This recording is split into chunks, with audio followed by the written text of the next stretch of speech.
Yes, good morning. Happy Sunday. Welcome to another version of Shit Show Hotspur FC.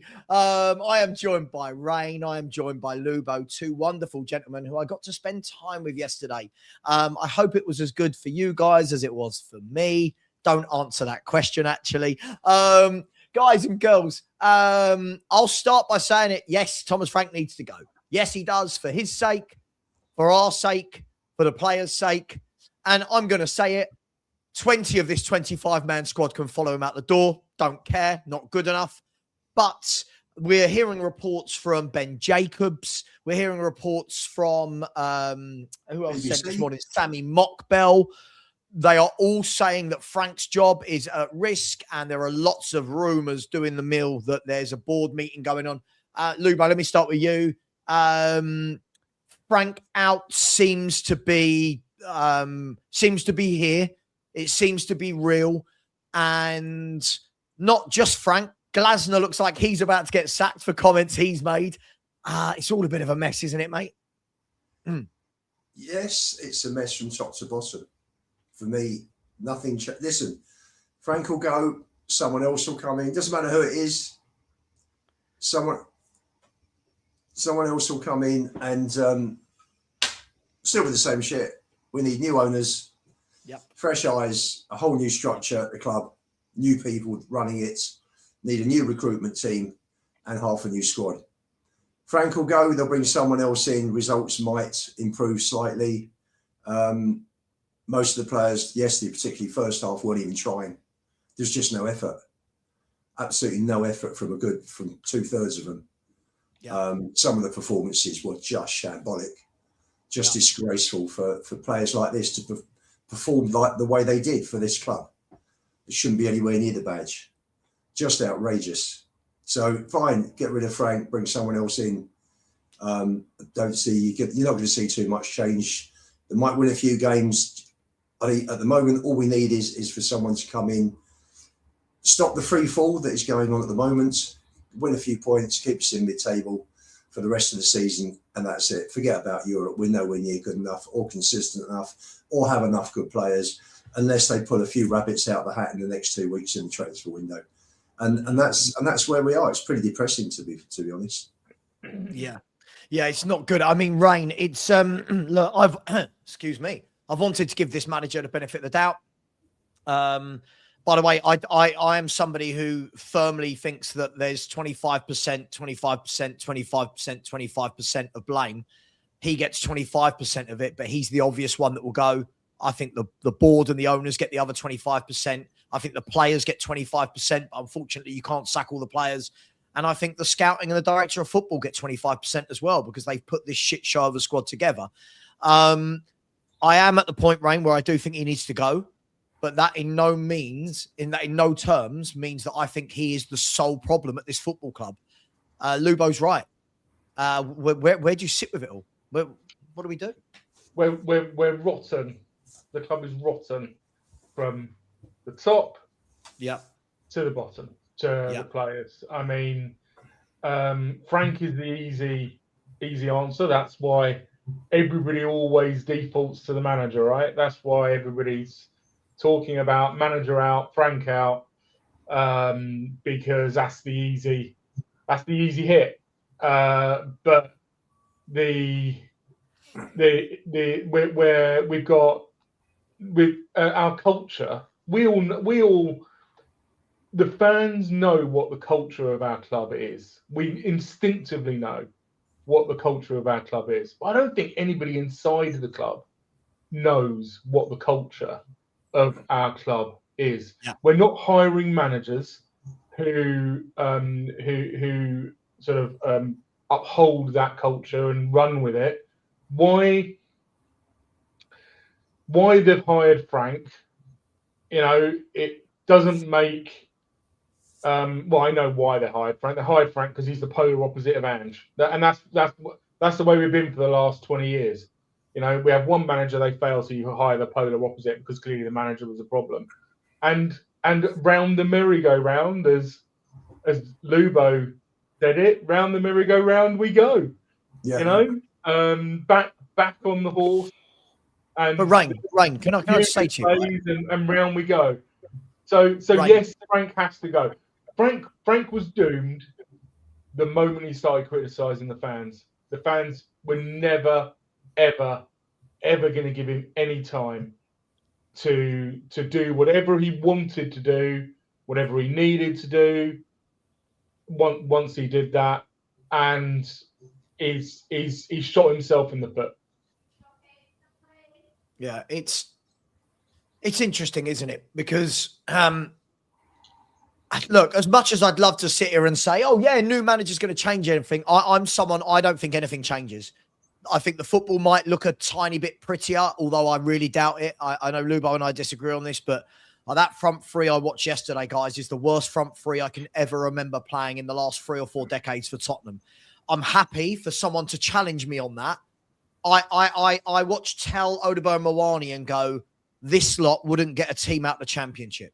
So and that's just a start, right? I look at Xavi Simons, and it's like we get 20 minutes of Xavi Simons and you get 70 minutes of what is Xavi Simons. I look at Romero, again, straight down the tunnel at the end of the game. Youngsters like Bergvall coming over and clapping the crowd. Everything's just so wrong. Everything is so backwards. And my concern here, guys, as I've always said to you, it isn't the removal of Thomas Frank. It isn't that. It is what happens now. Like, everyone just goes, oh, get Alonso in. Brilliant. But we're not buying footballers. We're not buying quality. Are we going to give Xabi Alonso, Tell, Odegaard, Mawani, Richarlison, Solanke and go on, Xabi. Go on, make us a top 4 team. Like, it's rotten, Lubo. This is rotten. It's poor. It's the worst front line I can remember since the early 2000s when we had Raziak and Andy Booth up front. It was dreadful. You know, just remember those two thinking, my God, what are we watching? And this is, again, 25 years of neglect. And, you know, when any business, I mean, most businesses fold with 25 years of neglect. Football's slightly different. To other businesses, money has poured in and the Premier League has become worldwide, global, and it's just become massive, bigger and bigger. More and more money is being spent on TV rights. And because of that, the Premier League clubs have just got richer and richer to the point where we've got other clubs who are spending more. You know, we've got much smaller clubs that have all got decent players in their team because they're paying decent wages, and that's because of TV money. But what's happened is that while the Premier League has grown, while the other clubs have had more and more money, our owners weren't bothered about the football side, got lucky on several occasions, and now at the end of the day, luck runs out. Even in an industry where more and more money is being pumped into the club, we've never had a higher turnover. We've never had a worse squad. So I hate this squad. Lubo, I hate this. You know what?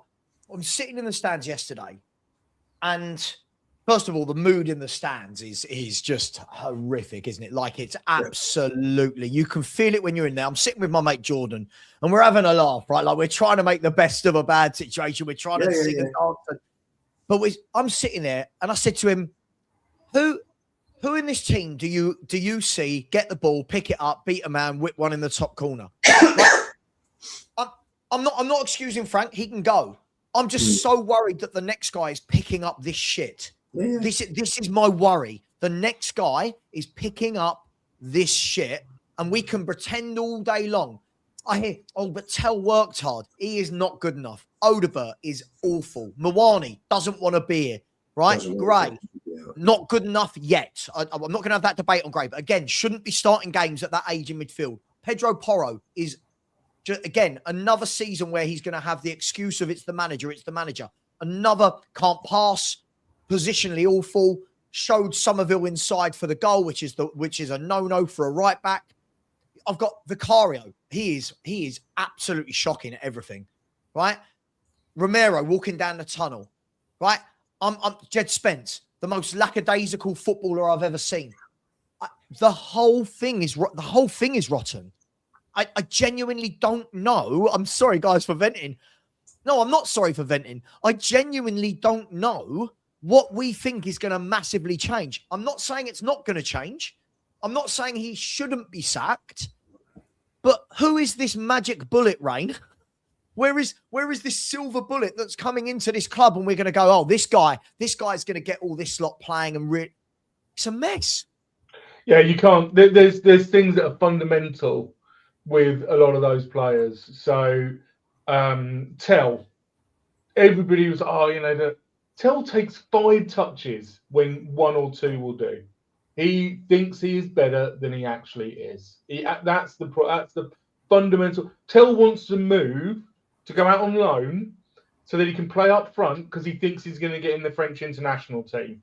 He isn't getting in the French international team ahead of Dembele, ahead of Mbappe. Sorry, Rain. Again, you're pointing your anger at the wrong person, at the wrong player. I'm sorry, mate. He hasn't. He's just talking about Lubo.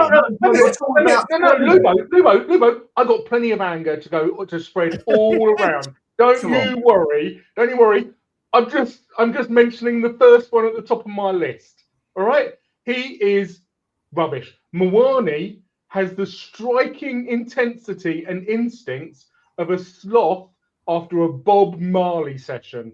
He is absolutely useless. There was one moment encapsulated it for me yesterday. Basuma took a shot from distance. It's striking that Basuma was one of our better players yesterday. By the way, he was the best player on the park for Tottenham yesterday. Right. He was the best player on the park. Areola, I think it was Areola in goal, right? Spilled the ball when we had Harry Kane, when we had Gareth Bale, when we had Sonny at our club. All of them would have been running in, following that shot in case something happened. Mawani's on the edge of the box, looking. The keeper spills it, and he's still looking and did Stoddle. And I'm thinking, you're our striker, mate. What are you on? You are nothing compared to the types of footballers that we've had in the past. I'm so done with Jed Spence at left back. It is so demoralising. But Ray, don't you think half of this though, again, like with Jed Spence is a decent footballer, but again, he came in, had a few good months last year, and everyone automatically started putting him on this pedestal. These players aren't good enough, right? These players are not good enough. And I think 2 things need to happen here. When we change manager, because we're going to, right? We can all laugh and smile and joke and, well, YouTube's going to be amazing, right? But when we change manager, this same squad, right, is going to start showing the same traits, whether it's at the beginning of the next manager's reign or whether it's 3 months in or 6 months in. Jed Spence will naturally go back to being that lackadaisical player who's good. He's a good player, but lackadaisical, doesn't care, right? Basuma will go back to having 1 good game, 5 bad games, 1 good game. Romero will go back to his petulance, calling people out, going down the tunnel early. Vicario will go back to not being able to catch a ball, not being good with his feet, no presence. The forwards will still be what they are. And I just want people to be really clear here. Sack the manager. Yeah, he's got to go. A lot has got to change at the same time. And if any fan out there thinks that Poch is coming in, or Xabi Alonso, or Xavi Hernandez, and they think that this squad is suddenly going to be really good, they've got to give this a little check. They've got to give this a wobble, because this squad has been doing this for years now. This has been going on for years. And we're going to throw Frank under the bus, and Frank gets his criticism, sure, but there is so much more to this. There is so much more to this right now. So, Lubo, where was I wrong, mate? What was the player that we should have been focusing on first? Well, I actually think Tell gave 100%, which is a damn sight more than most of the other players. And for me, it's a given that a player gives 100%. For me, I thought first half, I thought Romero and Van der Ven were okay. How Somerville was allowed to drift in for that goal. I mean, they all just stood off him, didn't they? Shocking. Dreadful. Gallagher was at fault there. Porro was at fault. I'm reading reports. Romero was. He just seemed to skip across the box, and okay, it was a deflection. But if you don't shoot, It's like, you know, don't buy a ticket, you don't win, do you? I thought Gray worked hard in midfield. He was the only one. You may think, and he was putting in a lot of good challenges. Came away with the ball a few times. You may think he's not good enough. He shouldn't be a starter. We should have 3 regular, proper senior pros in midfield. No question about it. But he put Xavi to shame. Xavi, the way I felt at half-time, he'd never put a shirt on again for my club. He was total dog shit. That was the worst 45 minutes I've seen from a creative midfield player at Tottenham, probably my entire life. He was appalling. Absolutely appalling. Sure, but I don't want the whole 52 million on him. Jesus Christ. I don't want the revisionism of Gray put him to shame. Gray was absolutely awful in that first half. I disagree. They put in a lot of good tackles. He was the only one tackling. You may not think he's good enough, but if we just focus on that 45 minutes, all the other groups I'm in, there were people in there all the while saying he had a decent game first half. Yeah, but you lot just love Gray. It's just weird. It's weird at this stage. It's really weird, right? But he got taken off at half-time. We looked much better in the second half. For me, it's no coincidence. Basuma is he's 6. How old is Basuma? 27? 28, I think. 28, 29. He should be way ahead of Gray in terms of development. He's an international footballer. But he's a better footballer, isn't he? Like, he's just a better... Forget the age. Of course he is. Gray is not. He wasn't this good at 19. So, but yes, Basuma made the whole thing look better. Gallagher had a better 45 minutes with Basuma there. But there's no cutting edge, is there? And for me, I'm sorry, I can't wait for Maddison. Can't wait for Maddison to get back. Please God, he gets back after that injury, because this guy they bought, Simmons, is fucking shit. I've got to tell you. It was his worst game yesterday. Absolutely, 100%. Dreadful. I watched him first half against Villa. Right. Yeah. I was sitting with Johnny and we were watching him, and he sat there on Richarlison's shoulder till Richie got injured, and then on Moani's shoulder, doing nothing, not looking for the ball. You know the way Maddison used to drop short, pick up the ball from Romero and Van der Ven, and then spin and then start creating. Didn't move. Did not move.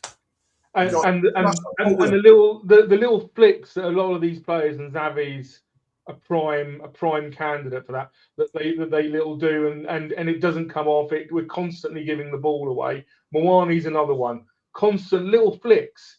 Why not trap the ball and pass it simple, and actually pass it to one of our players?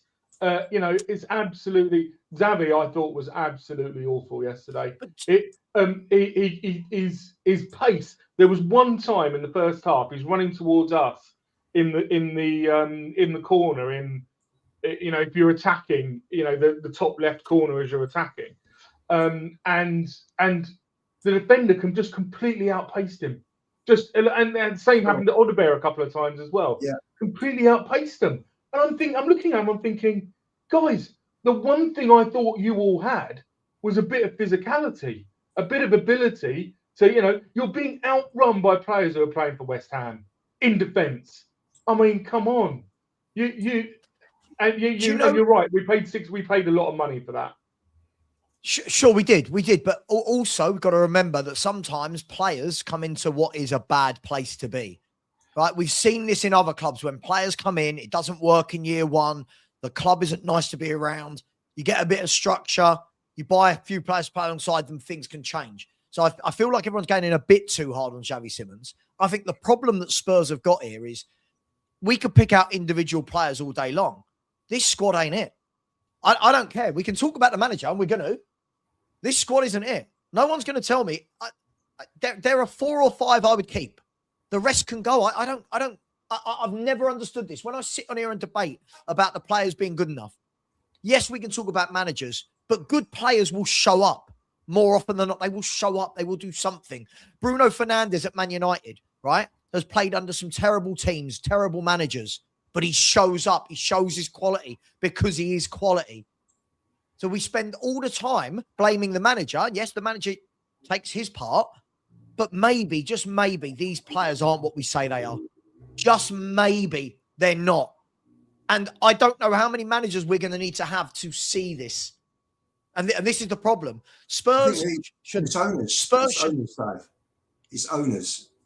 how the managers will carry on coming in and going until the owners change, until we get a whole fresh look at this club. Nothing's going to change. This will just go on and on. It'll go on for another 25 years if he agree. I agree, Lobo, and that's the point, right? Let's hypothetical, right? Let's say in the next hour we get Thomas Frank has left Tottenham, right? There'll be thousands that lose their mind. Yes, this is amazing. I won't be losing my mind, and it's not, oh, Thomas Frank's gone. It's because nothing's changed fundamentally, Lubo, as you said. The next guy can go. We can put a new name over the manager's door. What is actually changing at this football club? Vinay comes out with this statement Friday night, Saturday morning, right? Comes out, Stanley, shut up. Sorry. So, comes out with this statement Friday night, Saturday morning about we're doing everything we can and we're doing this and we're doing that and it's different and we're going to communicate. Yet I'm watching a London derby where West Ham's front three is better than ours. Let that sink in. West Ham's front three is Bowen's class, Somerville and Castellanos, who I think his best ever game for Lazio is like a best ever season is like 11 goals. I'm looking at their midfield and going, they're not playing an 18-year-old Archie, again, not his fault, but they're not playing a 19-year-old kid Archie Gray, right? I'm looking, they've got actual fullbacks in their team. I'm looking at it going, we talk as though we're so much better than the West Hams and the Wolves and the Fulhams. And I don't think we are. I think this is the worst squad I've seen for 30 years. There is nothing. There is no one that makes me go, this guy's going to do something. There is no one in that team where I go, this guy will galvanize us. There is no leadership. There is no maverick. There is no skill. There's no... Both those wingers yesterday, Tell, you're right, worked hard. He tried 7 take-ons, failed 7 times. He tried 7 crosses, failed with 7 crosses. That's not me just blaming Tell, but this is the caliber at our football club. Tell, Odegaard, Mawani, Simmons, Archie Gray, Jed Spence, Ben Davis, Vicario. This is crap. I'm going to say it. This is a crap squad. I don't care who wants to argue with me on it. And it's a separate conversation to Thomas Frank. But this is a crap squad. I don't want to hear anymore that it's good. This is crap. It's been put together badly. There is no excitement in it. There are no goals in it. There are no assists. And then I see people all over the internet going, oh, well, we strengthened from last year. No, we didn't. We lost all of Kulu's goals, Madison's goals, Son's goals, Solanke's goals, and replaced it with nothing. Sorry, I'm so frustrated. Sorry, one sec. Well, I mean, like, when people say, I don't think the squad's actually this bad, you need to have a second look. You need to have a second look at what we're actually watching. I mean, it's Frank is going to go. And I think Frank should go for non-footballing reasons, if I'm brutally honest, Lubo.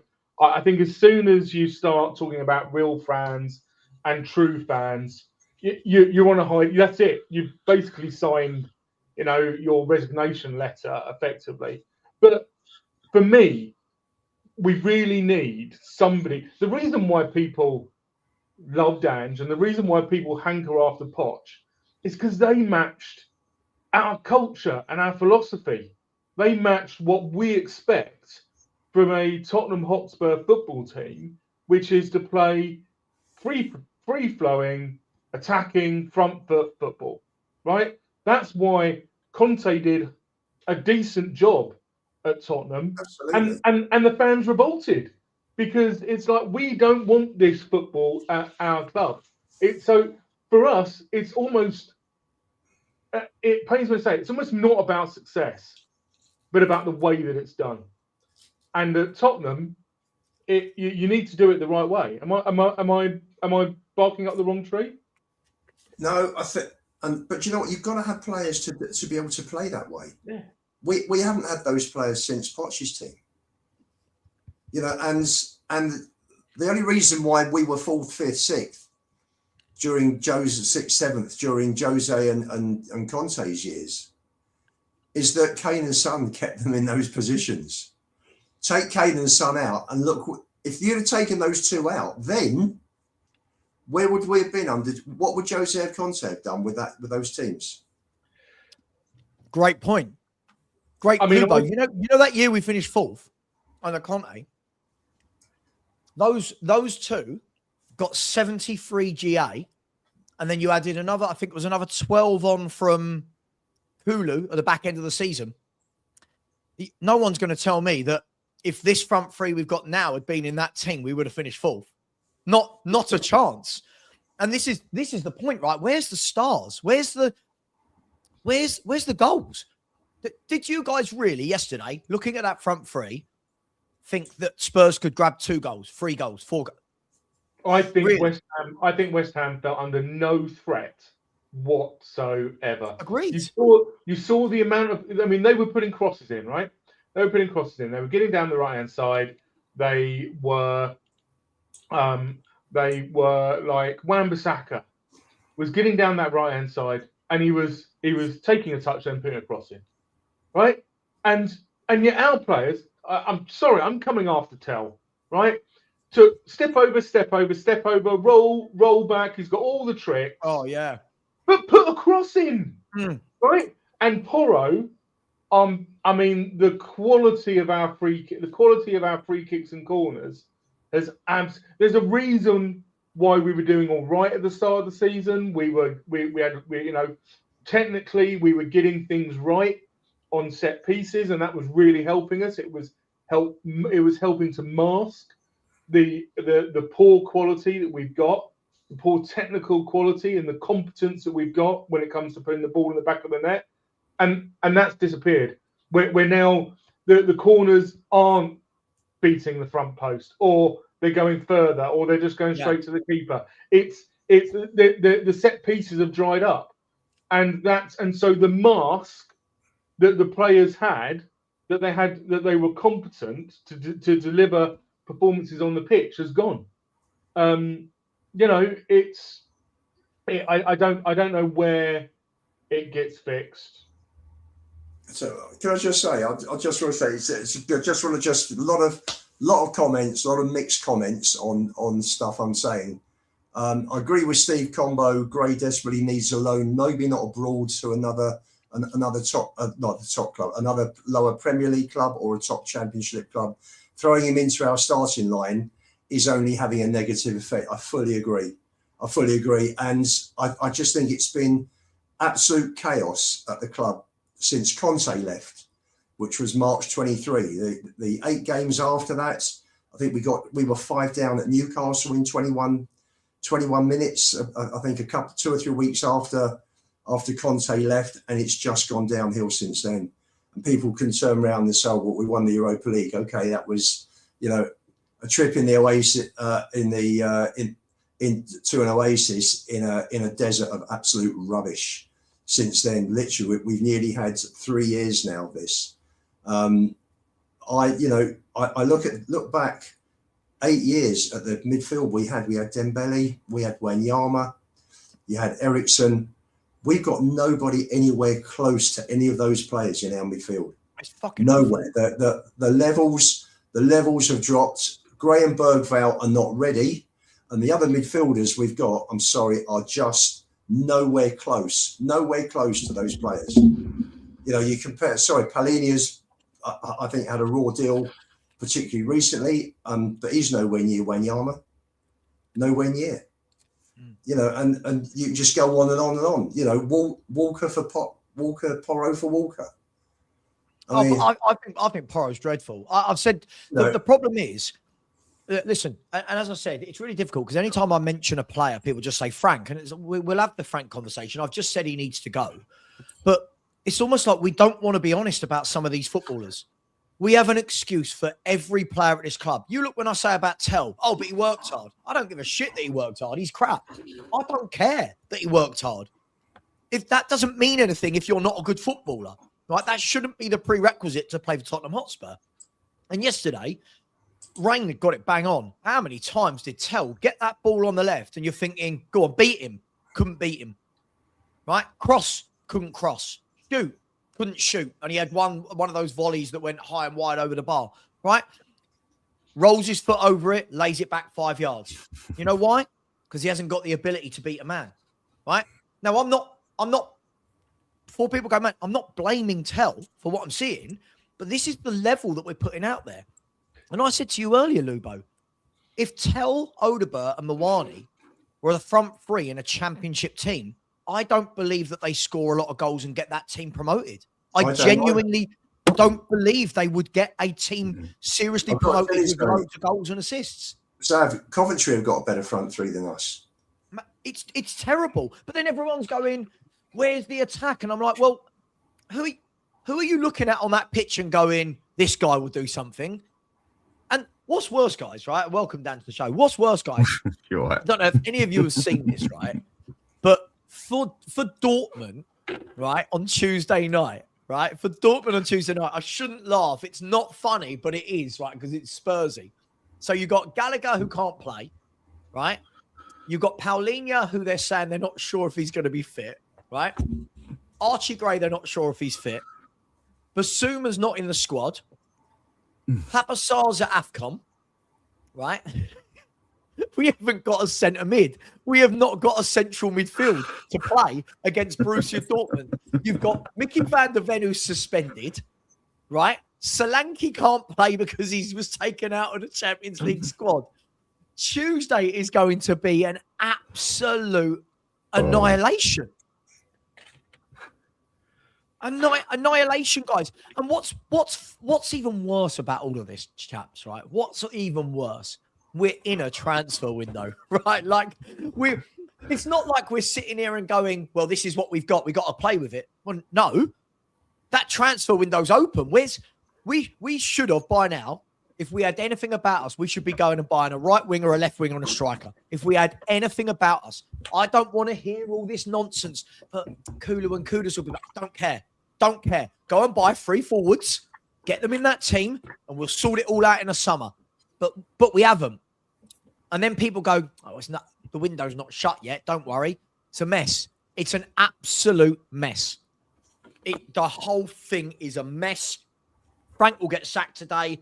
Everyone will go, oh, I think it should be Xabi Alonso. Sure, because he'll want to play with these players, won't he? I think it should be Xavi Hernandez. I think it should be Glasner, another pragmatic manager that can't win a game of football to save his life at the moment. Dan, we talked about this yesterday at the pub. Mm-hmm. We are heading towards, not this season, I don't think, but we are heading towards being a relegated football club if they do not sort out this shit show of a squad, manager, director of football, the full shebang. Yep. Mate, morning everyone anyway, after that depressing day yesterday and total waste of nearly 200 quid. It's only money. It's only money, Dan. It's only money. Who cares? There'll be more there later. If you remember about a year ago, I did say that if we keep doing this, I'm going to basically repeat it now. It's just I used another team as an example at the time. Wolves about 2 years ago, they was doing all right for themselves, but they've been slipping, and we are doing exactly what they're doing. If we do not get our act together, call this opinion, yeah, but if we do not get our act together fast, this season, we'll stay up. Next season or two, if we really don't watch it, because we won't be able to get the footballers we need, we won't be able to get the managing that we need, I can honestly see us going down. There's a phrase that I think you can use for Spurs at the moment, for us, whatever way you want to put it. If you've watched films like Full Metal Jacket, you'll understand what I'm going to say. Tottenham Hotspur Football Club is FUBARD. Yeah. Do you understand what I'm saying with that one? Yeah. No. Yep. No. Yeah. No. Yeah. If you've seen the films like that and you've seen the army films, people will know exactly what I'm saying. FUBARD. Can I say what it means properly? Yeah, go on. Yeah. Fucked up beyond all recognition. It is. No, you're right. The whole thing's and that is exactly what we are. We've all had debates about what the problem is, where the biggest problem is. Do you know what? I've stepped back, listened to everyone. We're all right. It's just some of us look on one side more of a problem than the other. It's not just the players. It's not just the manager. It's not just the owners. It's just, even though they are a main thing of it, it's everything. The whole club is screwed one way or another. The way you said it earlier, if you want to put it into 4 ways, 25 on each percent on each side, whatever way you want to put it, I think it's worse than that. I think we're more in eighths out of an ounce than bloody 25%. Sure. I think it's more to that one. I just think we're more screwed than that, mate. We are in trouble in a big way. By the way, Ali Gold has just confirmed on his page that Vinay and Vivian Lewis are at the stadium today, and that they wouldn't normally be on a Sunday at the stadium. So I think we kind of know what's going to happen. I feel like we're all ready for that news. I'm comfortable with it, and we'll start the game again. We've got Ben Jacobs has said that he's fighting for his job. Sammy Mockbell. Look, I'll tell you, let me show you what Sammy Mockbell said. Sammy Mockbell doesn't post too much, but he does tend to get quite a lot right. By the way, Glasner as well is about to be sacked. Can we just take a moment to? And I don't want him, by the way. If he joins, fine, I'll back him. But I think a lot of fans will not like what he brings to the table. This is what Sammy Mockbell said this morning. So he has said it. Hopefully that's come up. There you go. Thomas Frank losing internal support at Tottenham.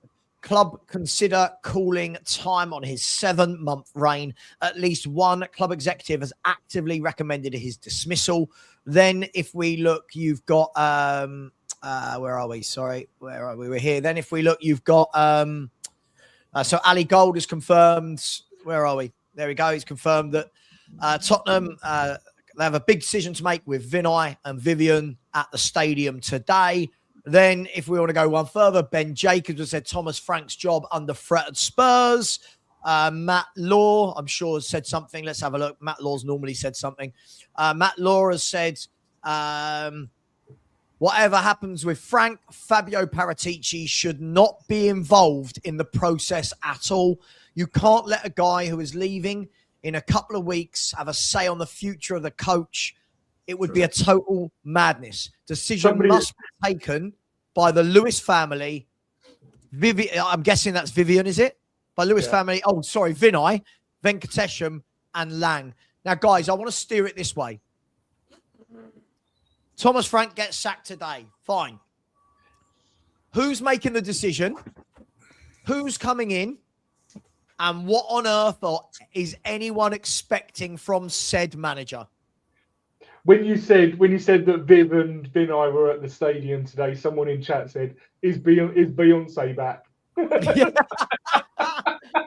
Yeah, they're all going to a concert. Oh, by the way, just before you answer that, there is a video going round of a season ticket holder that approached Vivian Lewis in the stadium yesterday and said, "Hey, what on earth? Like, I don't know the exact. Like, what is going on? I spend X amount of thousands of pounds a year." And he said that Vivian Lewis just looked at him and walked away. Wouldn't even talk to him. So, let me start with you, Lubo. Frank's gone. Hypothetical. Who's making the decision? What manager, if any, do you care that comes in? And what is it that we're expecting in what time frame from them? Well, I just want someone who can steady the ship for this season. That's it.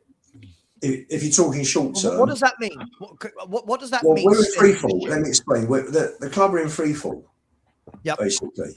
And if this carries on, if we go and lose at Burnley, you've then got City at home who cannot afford to drop another point.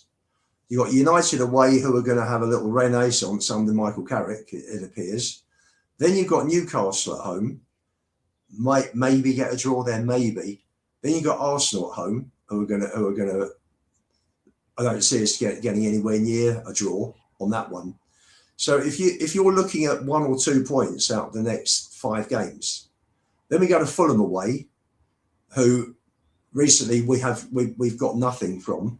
Yeah, we've got Palace at home. Good team, Fulham, by the way, Lubo. Then we got Palace at home, who could well be experiencing a manager bounce then, and then we're off to Anfield. So by the time you get to I don't know, by the time you get towards the March international break, and then we don't have a game in the league for 3 weeks, because one weekend is the international break, the next weekend is the FA Cup quarterfinals. So you've then got a 3-week gap. I can't remember who we got on the 21st of March, and then you got Sunderland away on the 11th of April. We could be going to Sunderland in the bottom 4 or 5. So for me, if Frank stays, that's where we're going. Although you wouldn't think that any manager with two wins in 15 would, or 2 in 14 would last another 6 or 7. And that's why we need someone to come in and just stabilize the Titanic, in effect, because it is going down at the moment. You know, and it's so who is that guy to stabilize, and does he have the players to stabilize? Well, where are we now? 13th, 14th at the moment. Are the players good enough to get enough points to finish mid-table, or even 14th? I'd be happy with 14th at this stage, because at the moment we're just dropping and dropping. Yeah. So, you know, if you said to me we'll finish 14th and we'll go again in the summer, for me, I don't see any change until we get new owners. They've sat back and watched all this go on. You've had indiscipline with players. You've got players fighting with fans. You've got fans going after the manager. Fans who don't care enough to even get involved in a protest. And we've had 25 years of garbage. And because we buy Gallagher, people think, oh, that's okay. Vinay's come out with a statement, I don't need to go. Yes, fans do need to go. They do need to get their voice heard. You know, all of us that you're watching today, we were all there yesterday.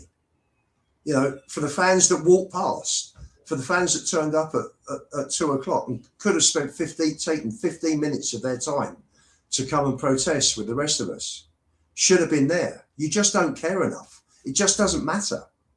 So, you know, and the people that are watching this show, they care, because they're on and they're watching. They feel enough. They feel enough to get on, and they're making comments, and people care about the club. Where are all the fans? We had we had just under 61,000 yesterday. Take the 3,000 West Ham fans out, you got just under 58. Why did only 200 turn up?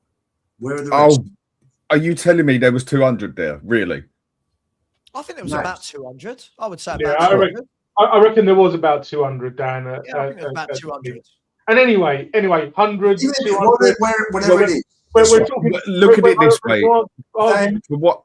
Dan, 100, what I saw there, 200, it's tiny in comparison. Okay, I get what you mean. But for me, I don't even think there was 200 stands. Yeah, let's not argue about personal opinion, yeah. Semantics. But semantics. The point I'm getting to, yeah, there was easy about 20,000 at the end of the game screaming, "You're getting sacked in the morning." That's right. I'm sorry, I can't help but laugh at it. The biggest problem overall, it's obviously there, but just most people, they just don't even bother to it. I sort of think yesterday, like, what was even the point? But at the end of the game, there's 20, maybe 30,000, maybe the whole bloody stadium standing there screaming. In other words, might as well just say, get the manager out. Basically, you're getting sacked in the morning. It just, I mean, to me, it's sort of, the whole thing is just screwed. The whole thing is a mess. Everything. So Sav, the question was who, and I don't think we got there. And I think Lubo doesn't answer questions. Lubo doesn't ever give me an answer. Sorry, I generally tend to listen to questions myself, and I like to try to answer them. And the answer is nobody has a clue. Right. And that's probably, let's face it, the biggest reason why Frank is still in his job is because they don't know who to replace him with. I mean, I think a good reason why Nuno got booted was because Conte was on the hook. A big reason why Poch was let go was because the next day Jose walked in. No, same day, right? Same day. No, same day. They've got nobody. And you don't have to look that far north to see what happens when a board starts messing about with managers thinking it's going to fix problems. at Forest, everybody thought that Dyche had steadied the ship, and Forest are what 10. Their form is absolutely atrocious in the last 10 games. We are in real trouble, and I have no idea. I don't know. Is bringing Harry Redknapp, as a figurehead with, but we need somebody who's going to oversee the training pitch. We need somebody on that training pitch uplifting these players to try and get 20% extra out of them. And let me be brutally honest, giving some of them some home truths about who they actually are, to see if they've got something about them so that they can actually become footballers who are going to be, half decent. Because at the moment, a lot of them think that they're playing in like some sort of freestyle tournament rather than actually on a football pitch. But the problem is, Rain, I'm all for that, right? And every time we go for a new manager, we hear about what we need. Is it a coach? Is it a man manager? Is it somebody who's really strict and goes in there and tells them what they're all about? Let's be fair. We've seen these players don't react to anything, right? We've had Conte. We've had Jose. People who are ruthless. People who are not afraid to make a substitution after 5 minutes of a game if they need to, right? But what happens is, when it starts going wrong, the players are the ones who get backed and the managers are terrible, right? The problem is, we could bring in somebody that's got an iron fist, rules with an iron fist, right? If Romero don't like it, he'll just throw his toys out the pram. Yeah. He's not going to fall in line. Porro, Bentancur, that little South American contingency, right? Sorry, with Bentancur and Romero. And then you've got Porro, who's part of that little clique. These players have done this for how many managers now? This, for me, I've said this time and time again. I don't care who the manager is. This whole squad needs a clear out. We've got to stop pretending that these players are going to be great. I always hear, I'll use Romero as an example because Romero's a good footballer, right?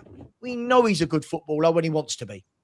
But this player's now played under how many managers? Nuno, Conte, Ange, Frank, right? He's now played under 4 different managers, and the same excuse gets thrown every year for him. Every year it's, yeah, but if he was playing in a good team with a good manager, well, which one is it? Is he good enough that he can lead and be that top guy, or is he just going to throw his toys out the pram? So for me, this is why. The manager, absolutely. See you later. You're gone. This squad needs to be ripped apart. And what happens? The same fans that are so happy to see a manager go, look how many of them cried when Brennan Johnson was sold. Look how many, oh my God, we letting Brennan go. Yes, we're letting Brennan go. Yes. But that's where we're at. We will do that with other players. If we sold a Porro, people will go, oh my God, you've sold Porro. I don't give a shit if Porro gets sold. Right? We are part of the problem as well, the fans. We are soft as well. We rate average players. Right? I walked straight into the pub yesterday and said, God, how bad is that front three? Tello to Bomawani. Oh, I thought Tell did well. What? I thought he did what? None of his crosses worked. Right? His passing was shit. None of his take-ons worked. But we're going, yeah, he had a good game. That's our level now, Dan. Our level, Dan, is we praise players because they've worked hard. We're not actually praising quality anymore. True. Then when we sell those players, we get annoyed. Not all of us, but as a fan base as a whole, we get annoyed. Right? New manager's going to come in. This squad's going to go again. I reckon they're going to have a 5-6 game bounce down where we pick up a few points and everyone will go, oh, there you go. Told you these players are great. They'll slip back into norm and then we'll go, oh, this manager's shit as well. It's just a circle. The way it's looking at the moment, we need to do that then to get that 5-6 great bounce to stay up, basically. Maybe that's what we need to do. So go and bloody do it. Look, with Tell yesterday, I think the way you can say he was the better out the 3 at the front, and that doesn't mean he was good. Yeah, I think that's about the only way you can put it. Look, I'm just very laughing at the whole situation at the moment because I really don't know where to start with it, where the club needs to go. There is just so much wrong with everything. I mean, the players yesterday,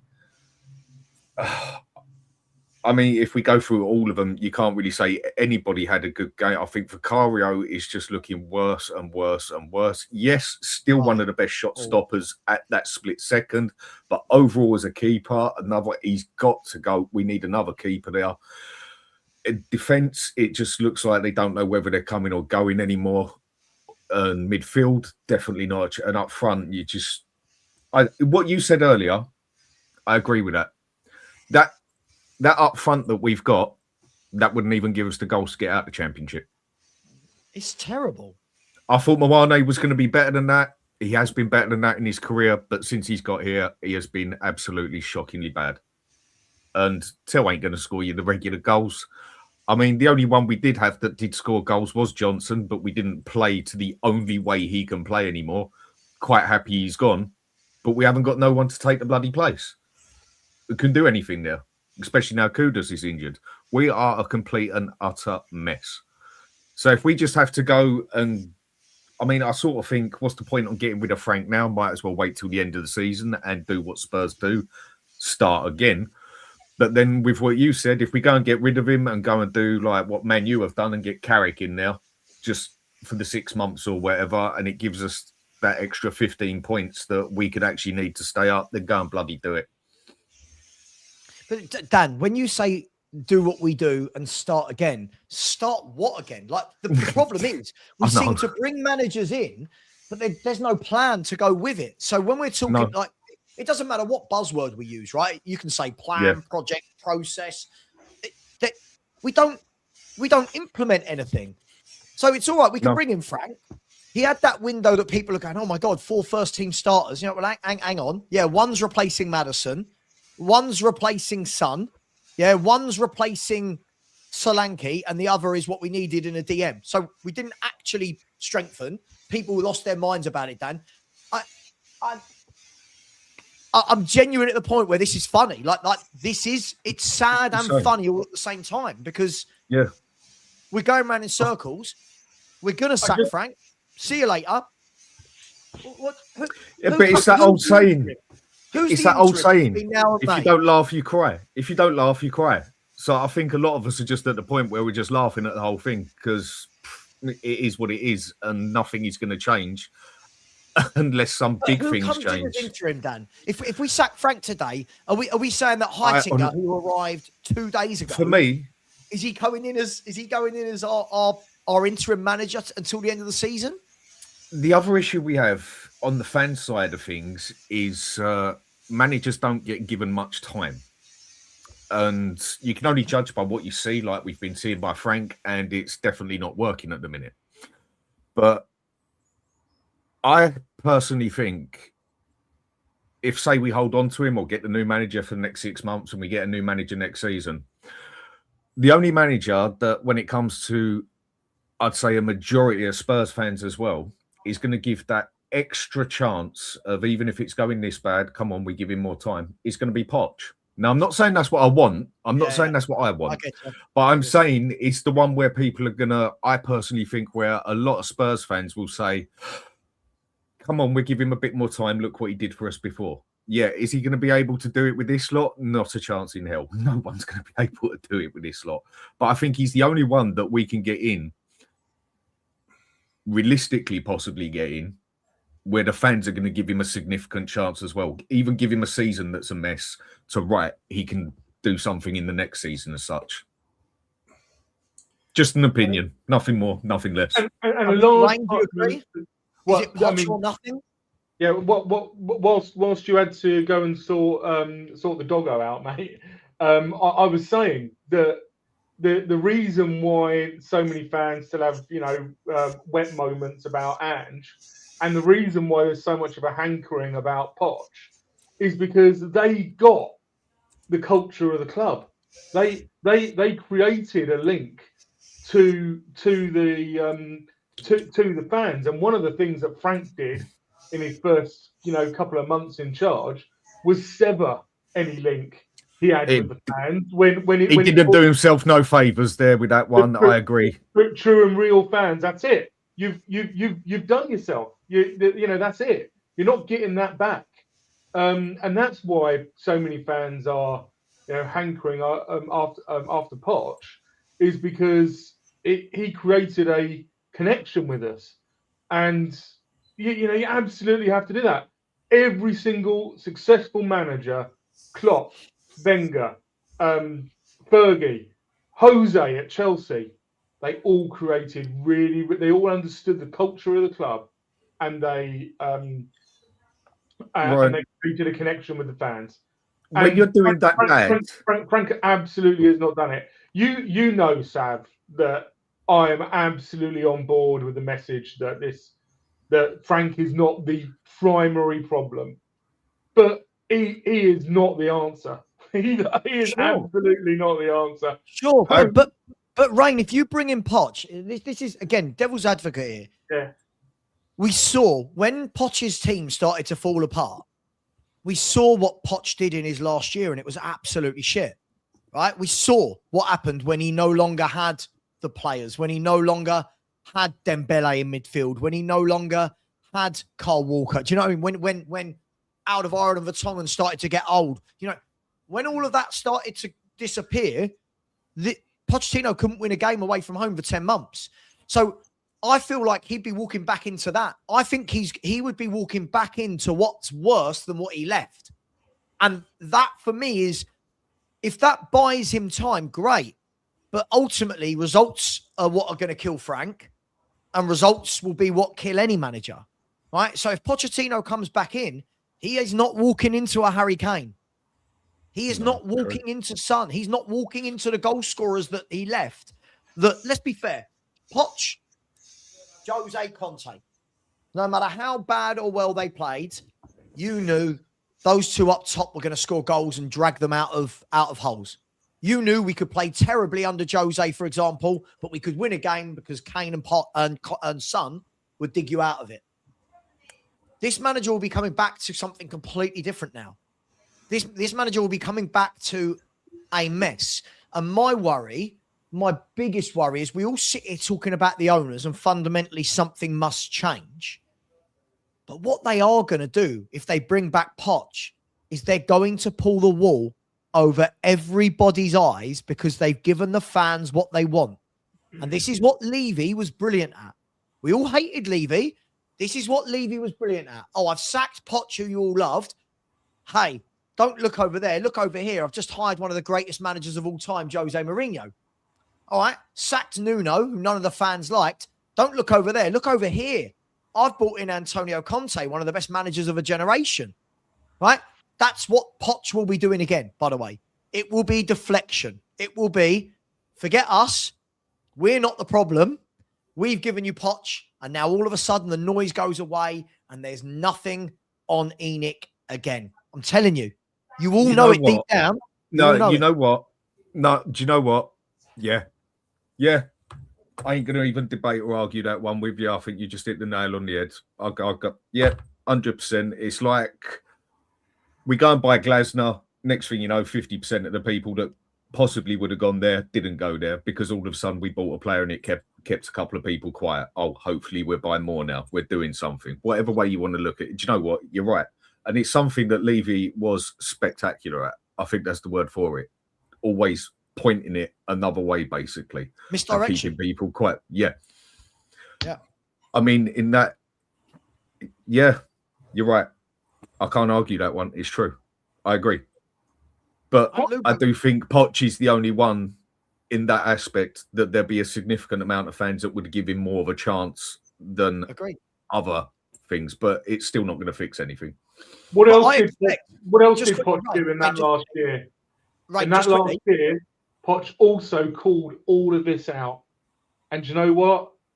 I'm as guilty as anybody else for not probably listening to him.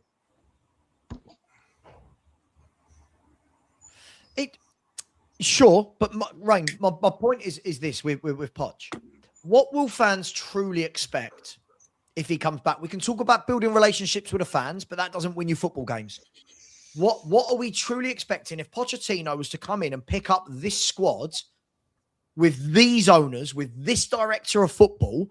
Realistically, other than the feel-good factor and that everyone is super nostalgic and never wants to let anything go at this football club, What is it that we're actually expecting Pochettino to achieve? And do we think he can hit anywhere near what he did the first time here?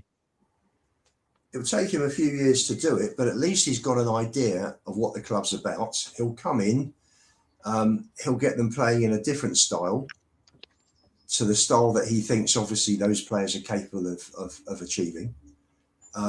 Yes, I agree with Dan. The fans will unite behind a manager for the first time in some time.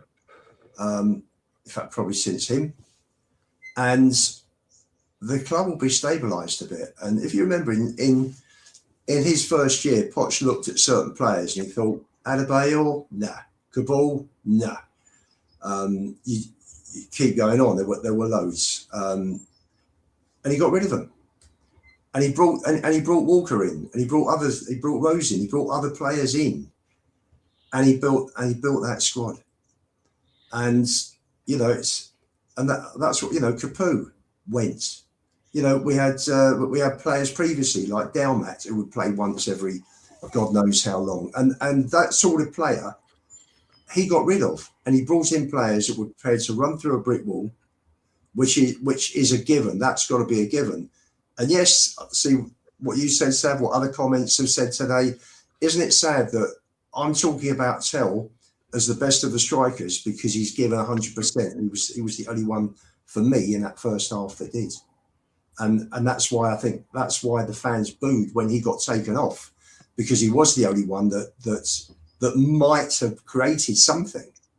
But the others were Mwani and Odegaard. Yeah, but that's not true, though, is it? That's not. He wasn't creating anything. That's not. He put one on Odegaard's. He put one on Odegaard's head, and Odegaard happened to miss it with his head and shouldered it. He attempted 7 crosses and didn't hit a Spurs player with one of them.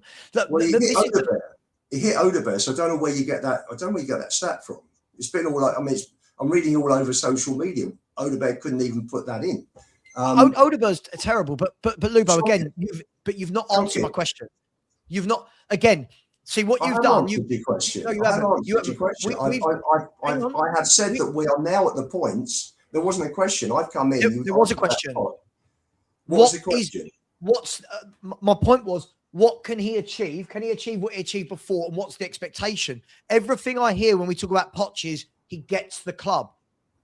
Great, brilliant. I get the club. Doesn't mean I should manage it. He gets the club, right?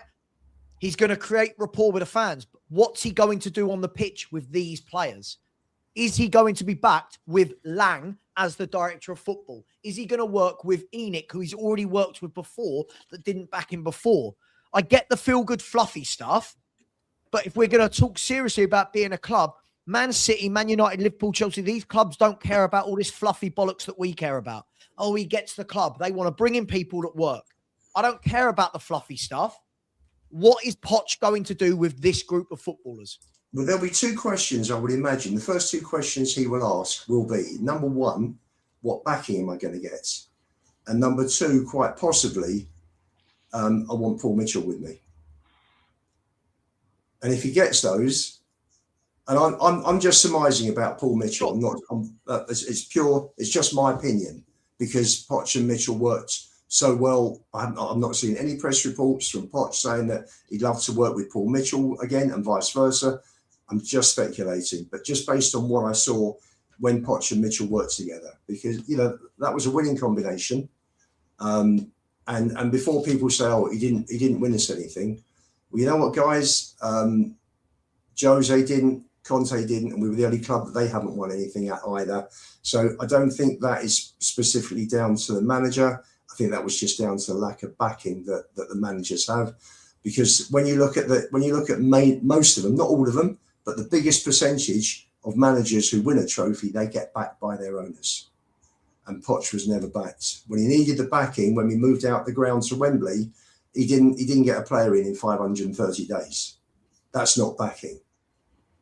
So if Poch gets, do you think he can do it with this group of players though in the short term? No. Listen, Sav, he'd clear out most of these players. But would he? We hear that every year that we're going to clear out most of these footballers, and then fans will get upset. If Poch came in here and went, Gray, see you later. Tell, see you later. Davis, see you later. Half our fan base would get upset with it. No, I think Personally, you say no? Look what they did with Brennan Johnson. Look what we did with Brennan Johnson. All I got was post after post after post. People going, "Oh my God, I can't believe Spurs did this. We're terrible. We should have kept him." But that's Brennan Johnson. Well, so do we really believe that Poch is going to be allowed to rip up this squad? Do we believe that? Well, listen, it doesn't matter whether we believe it or not. It's nothing to do with the fans. Poch will come in and he'll do what he wants, and to hell with what the fans think. It's nothing to do with the fans. No, if Poch comes in and starts ripping up the squad that we can all see is plainly unacceptable for the level that Tottenham should be at, then I think everybody will be happy. Yeah, but you're missing the point. It's not about what the fans want. My point is, will he be allowed by ENIC to completely rip up this squad? Because I keep hearing Vinay's messages, Levy's messages, all of their messages are, we're going to get rid of players, we're going to bring in this, we're going to do that. Nothing's changed. We are 18 days into a transfer window, and so far we've let one player go and brought one player in. It's fucking useless. You see, if they don't, Sav, we will be relegated within the next year or two. Because this club is going downhill. If you look at the results, literally since Stellini and Mason took over it in March 23, apart from that, I say, anomaly of a 10-game run that Ange had, the results have generally been appalling. Agreed. And so you know, I mean, the last season and this season, I think, what have we lost? 31 out of 60. I think it is. Yeah, so it's something like 31 out of 60 we've lost. Yeah. We've won 4 games at home out of about 25. I think it is something like that out of the past 25. He's got. I mean, Frank's got a win rate at home. I think that is relegation. That is relegation. Correct. But it's been heading that way for years, Dan. Right? Like we talk about the home form. Like this is when I've tried to show people this. Everyone wants to make excuses for it. We can talk about this after Frank's been sacked as well. It won't change. This was 3 games ago, right? So this was, but there's another 3 Premier League games that have been added onto this. This isn't coincidence. This isn't a run of bad form. This is now 85 games where it's been absolutely toilet, barring a few good games here or there. This is what we are heading towards, gentlemen, as a football club. When people are telling me, right, I get it, and I've said the manager's going to go, but when people are telling me these players are better than what we're seeing, I don't know where that evidence is. Where is the evidence that these players are better than what we are seeing? You know what? If Tottenham have to go down for the managers to sell up and go, let's crash and go down, then spend a couple of years down there and come back up if it gets rid of them. It will kill the club. Rid of them. Dan, when fans say that, I don't think they're thinking about the financial implications of if Tottenham Hotspur get relegated. It will kill the football club. The one advantage we do have, I get you. The one advantage we do have over pretty much any club that would go down is money we also get from the other side. But I'll make you right on what you're saying on the football side. It would put, if that's the only way we can get rid of the manager, the owners as such, one thing Spurs are lucky with is we have a lot of money coming from the other side more than any other club. But how else are these lot going to go? If with this lot here, it looks like in the next season or 2 we could get relegated anyway. So maybe that is just the way it has to happen for them to go. I don't know. But I'm just coming up with random ideas. Dan, I'm not a finance expert, and I think Rain and Lubo will tell me if I'm wrong here. But I think in a minute.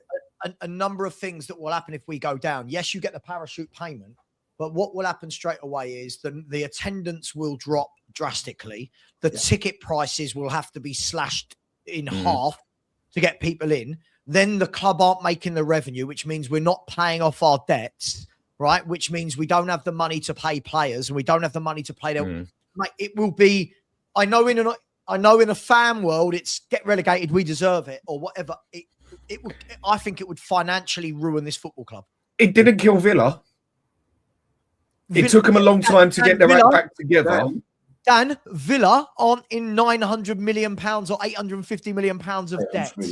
You know what? I didn't think of that side. Fair enough. I didn't think of that side. Yeah, Villa don't have, I didn't think of that side. Villa don't have a a gigantic stadium to pay for. Right. It will kill us. It will kill us. Sorry. The only hope we do have on that side over any other club that happens to is we do have a lot of, more than any other club, money coming from the other side. But with what you just said with the debt, I didn't take that into consideration. So again, I'll have to put my hand up to that one. And yeah, you're quite possibly right there. Dan, I don't have the numbers in front of me, but the amount of money that we get from non-footballing operations, my understanding is pales into insignificance compared to the money that we get from, match. Oh, I know that, but it's more than any other club. Oh, absolutely, you're right, and it's money, it's real money. But the reality is, it's maybe they could give me my 200 quid back then. Yeah. Well, I mean that's where the answer to the question, what is Poch going to give us, is time. That's the look here. Wait a minute, here. Time. I've mirrored my camera. That's the only thing that Poch could possibly give the board, the club, the fans to sort this mess out. Because as somebody said in chat, Luan Lotti 16412 quite a while ago, about 7 or 8 minutes ago, they said even if they start to actually sort this mess out, it's going to take years. And it's true. You've got to remember, I always say, when you sign a player, it's not just for Christmas. It's for 5-6 years.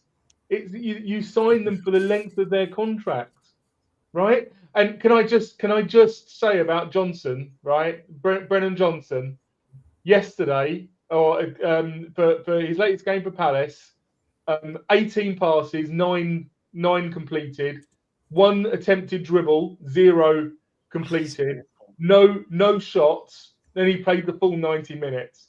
The guy is stinking. There's a good chance that if they kept the receipt, they may be asking us if they can return him. My Palace mates are cussing me every game Palace play. They're sending me as though I sold him to it. I said to them, you don't want this. You don't want this boy. But again, our fans are so sentimental. Brennan Johnson's one of the worst footballers I've seen. Right? Technically, like as a footballer. He runs around, right? He gets in the box at times. As a footballer, I want to know who looked at him and scouted that. Right? And as Palace, if I'm a Palace fan, I'm going, how on earth have we gone from Elise and Eze to signing Brennan Johnson? I'd be fuming. I'd be fuming if I was a Palace fan. Sav, can I just a couple of things? Sure. Firstly, I said the same as you, Dan, last season. I was so dispirited with the whole thing. Ange was losing us game after game. Levy was just sitting there, leaving him there, and I just said to quite openly on a show, if it means getting rid of Enoch, then let the club be relegated. I remember Sean going berserk with me on that. Yeah, I remember. That was a feisty one. And then I got pulled that week by someone who'd seen the show, who knows what's going on at the club, who actually said to me, do you realise the damage that this would cause? With sponsors, sponsors dropping out, there could be clauses in sponsors' contracts, that we've got to be a Premier League club. If they're pouring X amount of money in, attendances would drop dramatically, which would have an effect on ticket revenue, food and beverage in the club shop. It would just be a disaster. Add to that now, you've lost all your Korean fans as well that came over and spent big money. One thing that's definitely showing, isn't it? I did say a while back when Son's gone, watch how many people all of a sudden disappear in the stadium because a lot of them were South Korean fans. Sure. So that, unfortunately, we'd be in serious financial trouble. We're 800 million in debt. Yeah, but hang on, you say that, Ian. Sorry to interrupt you, just to put a point here, yeah? You say that, yeah, but we do have it in a quite low structure. I'm only going from what I've read before. You can only go by what you read in that.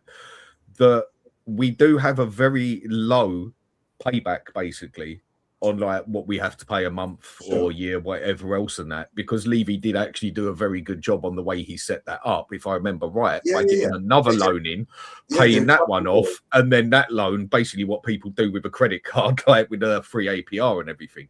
We're actually meant to have a very low payback on that. But again, that's only by what I've read. I don't know the facts. Don't think none of us actually do. But then the money coming in wouldn't, would mean that we'd have to buy cheaper players. The best players we've got at the club would go. You couldn't. Do we have best players anymore? Well, no, listen. Do we have any best players that we can? Yes, if anyone was sold this summer, anyone give a shit? Well, listen, give a shit about any of them. Sav, you take Romero and Van der Ven out of that team, we're going down. I agree with Van der Ven. I don't agree with Romero. I agree with Van der Ven. Stick him or Danzo there. I think Danzo there. Yeah. You're not going to get more consistent. If you had a season of Van der Ven and Danso or Van der Ven and Dragosine, that's not the worst centre-back pairing by a long way in the Premier League. You're not getting relegated because of that, right? No. But other than Van der Ven, and listen, I love Maddison, but again, we've got to wait and see how he comes back after injuries. Who is it that anyone really cares if they saw them sold this summer? Like, really? Who do you give a shit about? Van der Ven is gone. Van der Ven is gone at the end of the season.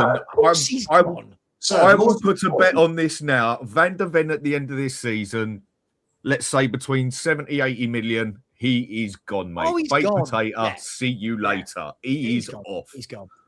But more to the point is, if we're in the Championship, what really good players are gonna want to come to us? Well, if they want to come back up, they're going to have to find a way to do it like other teams have done it. Like Newcastle have done it, like Villa have done it. I'm not saying that's how I want things to happen. I'm just saying if it's the only way Enoch goes, is it the only way it can be done, basically? Dan, my worry is even the fringe players at Spurs, if we kept... I don't think we're going down, by the way, so this is irrelevant now. But no. I don't even think those not fringe this season. Players get us out of the Championship. I don't think the Greys, the Bergvals, the Tells, the Odeberg, I don't think these people get us out of the Championship. I genuinely don't, because of the Championship, you need full fight, you need men, you need people that have been there, seen it, done it, you need a goal scorer.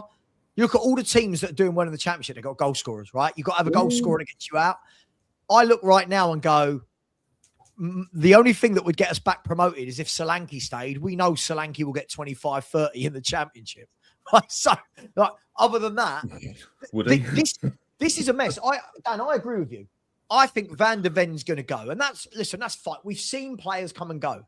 And that will be a byproduct of Spurs not buying good enough players around him for a number of years. It won't be 1 year. It will be, we've not built, right? So every summer and every January, when people are telling me, oh, you can't do everything in one window. Oh, the window hasn't shut yet. This is the problem you risk. You don't bring in the players. People like Van der Ven are going to sit there and go, what on earth am I going to stay here for? What am I staying here for? What, so I can coach the new Brazilian young left back that's joining? Like, do you know what I mean? Like, that's what we're doing, right? When Liverpool will quite happily get me to take Virgil van Dijk's place, when Real Madrid would take me on, when PSG would take me on, when Bayern Munich would take him on. Because now, for me, Van der Ven, not a world-class player, not yet. But I think he has got potential to go up another level and be one of the best around. Not quite yet. Dan, do you know the club he suits best? Do you know the club in world football he suits best right now with the way they play? Is Bayern Barcelona. Munich. Okay, Barcelona. No, Barcelona with their high I'd say line Munich. And the way Flick plays. But that look at the basically how Ange used him to come back on himself, basically to cover them where they push forward so hard. The ball because they're a better team, so he won't have. But we're talking about Barca, Bayern, Madrid. He'll be gone. He'll be gone. So my question is, right? Cool. Bring in Poch. Again, I'm at the stage, guys. I've said this to you for ages, right? I genuinely don't care who the next manager is. I'm not going to give an opinion on the next manager. All I'm going to say to the next manager who walks through this door is, welcome to Spurs. And you know what? Good luck. Good luck. Right? Welcome to Spurs. Good luck. And let's see how quickly the fans turn on this manager. Because so, Sam, you know what I've got to shoot, and I just wanted to say, I cannot stand I'm sorry, Lubo, mate. I cannot stand the way that we talk about backing managers. And we should, there is no place in this club, there should be no place in our club that they buy the right players for the managers. Do you know who they should be buying the right players for? Tottenham. Us. Tottenham. Fuck the managers. Sod them. I don't care. They should be buying the right players on our football pitch, our stadium, right? Forget the managers. Forget buying the right players for Poch. Forget buying the right players for Frank. Do you know what? If the manager doesn't fit, the players who are bought to suit our culture, our style, our club, then the manager goes. And do you know what? That's what's happening with Frank, right? They need to buy the right players for us. And I'm sick and tired of people talking about buying players to fit a manager. Sod it. Agreed. Get rid of them. Get rid of this. Get rid of this culture, this idea that we back managers. We don't back managers. We back fans. I don't agree with that. You have to implement a plan that goes beyond any manager then. Because the problem is when we talk, I agree with you, Rain, but this is where I'm at with Spurs. I agree and disagree with you all at once, right? I agree on the principle. But the problem is all of the clubs that don't buy for the manager, they buy for the club. They have a plan. Brentford buy for the club because they know what they are. Brighton buy for the club because we know what they are, right? Man City don't need to buy for Pep. They know what Man City are. Right now, how could you say we're buying for Spurs when we don't know what we are? Like, what are we buying?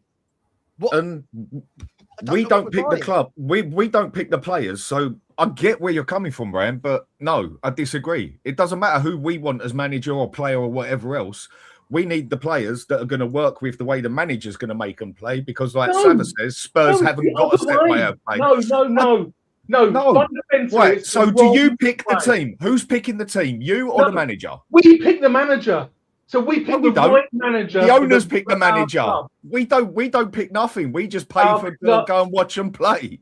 Well, do you know what? Why are we talking? So at the end, at the end of the day, it's who the club wants as manager for the manager to then pick. Sorry. One. Can't let me finish then, Rain. Let me finish. Club. No. So, let me just go. Right. I'm about to head off. Because I need to head off. Go on then. The club needs to start picking the right manager consistently and stop doing what Levy used to do, which is pragmatic attacking. We know that our football club is not a pragmatic football club. We've never accepted it. We don't like it. So stop buying. Don't buy players for Frank, right? Buy players who are going to suit our culture and our playing style. And that's Spurs, not Frank. Is that? And if Frank what culture and playing style? Attacking, free flow. At the end of the day, what Spurs is push and run. And it's very, very good. When have we been this?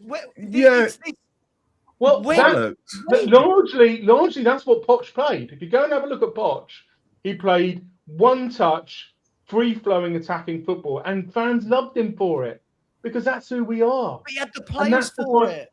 Absolutely, that's who we are. Absolutely. So buy those players, and then get a coach who suits that culture. Not get a coach and then buy the players. If they're going to stick to it, but Ryan. That's not. I get what you're saying, but it's not the way they're working at the minute.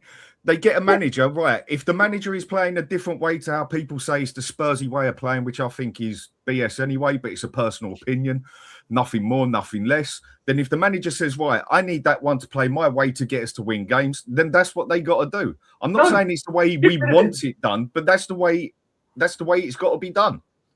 Get rid of him. Get rid of the manager. If he isn't going to play free-flowing attacking football, but since when have Spurs played that way consistently since 1960? Poch. Okay, let me ask you a question. Right, for how many years? For 6 years, and we love him for it. And you yourself, Dan, said get Poch back because the fans love him. You're not arguing with me. You're arguing with yourself. But look at I'm not. Look at the 54 years then. Look at the 54 years. I'm only saying get Poch back because people are giving him a bloody chance. That's the only reason. And why? Because of Rain, let me ask you a question. So let me ask you a question. And you know what? Again, in theory, all Spurs fans, I think all football fans want to watch a lovely style of attacking football. Fine, right? Yeah. Rain, for what you want to happen, for what we all want to happen, right? Would need this. We would need this. I've got no problem with what you're saying. What we would need is to get to the summer, right? Another year where we get to the summer. We get to the summer with an interim or whoever, if Frank goes, right? And then in the summer, we've then got to go right from week 1 of the window, right? That director of football's got to go. The director of football that comes in is going to implement that philosophy for the next 5-10 years, right? There's step 1, right? Yeah. The scouts all underneath them, all of the scouts now need to be that way. They all need to know what scouting for push and run football looks like. So now you've got the new DOF, you've got the new scouts. That DOF from day 1, right, DOF, which attacking manager are you going to bring in? Now, that manager doesn't have to last forever, but that manager needs to be the first in a long line of managers moving forward that plays a style, so to speak, right? The way Brighton do it, right? Now, once you've done that, you've then got to go through the pain of going, right, well, 90% of this squad can't play that football. So let's start ripping it up, getting rid of it. Now, Rain, what you've got, and I know you know all this, right? Now what you've got is you've got an entire fan base that are going to have to sit here and wait years to flush out all the players that can't play that way whilst buying the players that can. So the first part of your plan means 2 to 3 years of the fan base, us going, let's have some patience. But what will happen, Rain? The first sign of trouble next season with the new manager that plays attacking football and we don't win for 6 games, we'll be going, fucking hell, this manager's shit as well, isn't he? Oh, let's get rid of this guy. His attacking style doesn't work. This player's shit. Who's the next guy? Man. And that's the problem. He's lost the dressing room. We all say we want to implement a plan, implement a structure, implement a philosophy. When push comes to shove, how many of this fan base are going to have the patience? Because you said it, Rain, at the beginning. You said it, right? Jamie Redknapp said this last week on Sky Sports.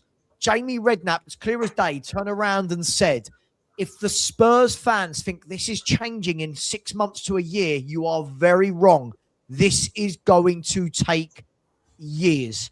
But our fans go, bring in Xabi Alonso, give him whatever money he wants and it's fixed. No, it's not quite how it works. No, it's not going to happen like that. I mean, if you want to go by philosophy and everything else. I'll speak to you guys later. Yeah, cheers, Rain. Love you all. Love you all, mate. Bye-bye. If you want to go by philosophy and everything and that, Spurs should play this way. It's what we were known to play 60, 70 years ago. Ian, even when me and you spoke about it, we both came to an agreement in the end and said 50-50 since the 60s. It's been 30 years played that way, 30 years or 40 years, whatever. They don't play this way, whatever. There's been no set way that Spurs play for God knows how long because it's been so much back and forth, chopping, changing. There is no set ways over the past 20, 30 years, basically. What we need to do now is we need to play to win. And whatever way it's got to be done, we got to do it. Do we want to see it like it was Poch's way of doing it? Yeah, I'd rather see that. But we need to stay up at the moment. So that's right. No matter what way we do it, we just need to win to stay up. So if the Spurs way is playing it this way, whatever, and that's not the one that's going to work because we haven't got the players that can do it, we need to do it whatever way we can do it to then do what Savva says and get a set way of this is what we're going to focus on. But then how long are the fans going to accept the next 3-4 years of finishing 10th, 15th without getting another manager in who plays a total different way and whatever? We're sort of screwed if we do and screwed if we don't at the minute by the look of it. I think I fully agree with most of what you said. The only thing I will take issue with you on is that the managers that have played the good football over the years, like Bill Nicholson, Keith Birkinshaw, Lewis, Hoddle, Hoddle, Ardiles, Crooks, Archibald. It was fabulous. David Pleat, okay, he didn't win anything. He came close. We had Waddle in the team. Clive Allen, Hoddle. That football was great. Venables won the FA Cup in '91. You know, carried us through to the final. Harry, we all love the football under Harry. We all love the football under Poch. So, you know, with the trophies and the managers that have come very close to the trophies, it's all been. Let me give you an example. It's all been with that football. Ange's wasn't. Let me give you an example. Let me give you an example here, Ian. Yeah. Now I'm agreeing with what you're saying. Hang on, I've got a point here, Savva. Yeah, I agree with what you're saying, Ian. Yeah. But at the end of the day, that game against Man U, that final has got to be the worst final I've ever watched and the shittest football I have seen. But we still won. And a lot of people preach at me, it's not about how we play, it's about winning no matter what way you do it at the end of the day. We didn't play the Spurs way or the Spurs way, whatever it is. So if it's all about winning, then what does it matter what way we do it? But I think as Spurs fans, and I'm pleased Maz is on because Maz, like me, remembers the old days and the footballers that we've been brought up on growing up. I thought you were glad for me coming on to keep you honest, Lubo, eh? Yeah, I'm sorry, Lubo. I must have missed all these players that you and Maz have seen and I haven't. Yeah, sorry. Yeah. Maz, how old are you? You are, Savva. How old are you, Maz? 21. I'm 43. You're younger than me, then, for God's sake. I know, I just look younger. Winning football for the final. Look, you win rarely. When you win, I think this is the point, right? Teams that aren't the big clubs win rarely, right? And I think what fans want to see, at least if you're not winning, is they want to see some entertaining attacking football, right? Now, I get that, but as I said, you've got to implement it. And that can't be one man's job. That's not a manager. That's not, bring in Xavi Hernandez, just for example, and we go, look at Spurs, we play wonderful tiki-taka football. That's got to start at the top with the directors of the football to implement a plan for the next 3, 4, 5, 10 years. And you've got to bring in players. Like if you bring in Xavi Hernandez, you've got to bring in players that can play that style of football. And if we don't, we're just going to go around in circles. Correct. You can't give, like, for example, if we brought in Xavi Hernandez tomorrow, and I love Xavi, by the way, this isn't about I don't want him. Xavi Hernandez is going to go to training with these midfielders, right? And go, how am I meant to play keep ball, possession, pass and move football with these players and these wingers? That's Savva, okay, I agree with you, but here's where you and I depart a little bit, yeah? I agree with what you're saying, but we were saying last season, did we not say, you and I, when we were on the show, I think it was just me and you talking, we all said we would love someone like Xavi Hernandez to come in because he has the gravitas, right? And ultimately, this is the same group of players as what they were last season. So it can't be the case that last season we were okay with it, all of a sudden we're not. Now, I know we've fallen. You're not listening to what I'm saying then, Maz. Maz, I'm saying do it. But again, this is why when people say what I said about Frank, it doesn't matter. You've got to do it. But in the summer window, you've got to act upon it. So if you're bringing in Xavi, it can't be with just this core group of players. It's got to be 5 or 6 coming in. Yeah, you have to give him the. Yeah, you have to give him. Yeah, we have to. Yeah, I agree. You have to give them the tools to enable them to instill their ideas and what they want to do. Right. So I agree with you. I agree with you on that. But what I would say is that it can't be the case that this group of players that we all, when we went through the team list last year, right, and we said with a better manager these players should be up a lot higher. Now this season that is not the case. Now I know you've said that Frank players. Well, you could argue there's better players here, right, than what there were. We've lost our entire attack, all of our goals and all of our assists. But those are the same attack that you and I and everyone else on this panel were saying that were no good. Kulu, right? Okay, you like Maddison, right? But everyone else in that forward lineup, when we had Werner and Johnson and all of that, we were slating them just the same. Yeah. Maddison, Son, Kulusevski, Solanke. If those four had been fit all this season, where would we be in the league? We wouldn't be 14th. We would not be 14th. We would have scored loads more goals, created, scored, assists. I don't think the problems. I don't think I don't think that the results would be that much difference. What I would, and the reason why I say that is not because they didn't have a higher GA output than the players that have come in currently, because Frank's attacking system, right, is I hate to say it, but it's worse than Ange's. See, Ange managed to galvanise these crap players, right, and get them to score goals in a manner that I didn't enjoy, because it was just tapping after tapping, right? If Kulu was in the team now and we were losing, everyone would be like, "Oh my God, Kulu's shit!" Like they have been for the last 2 seasons. Right? The only player, the only player that can have his head held up high. Score more goals if Kulu, Maddison, Son, and Solanke had been fit for the last 20 Well, Son. Well, we don't know about Son, right? Because we don't know about Son because Son last season had his worst ever one of his worst ever seasons for us, and everyone was saying he was finished. It got to the point where he couldn't even shoot on goal, right? So we don't know what would have happened with him. But he still, how many goals and assists did he still get last year? Over 20. 11 of each.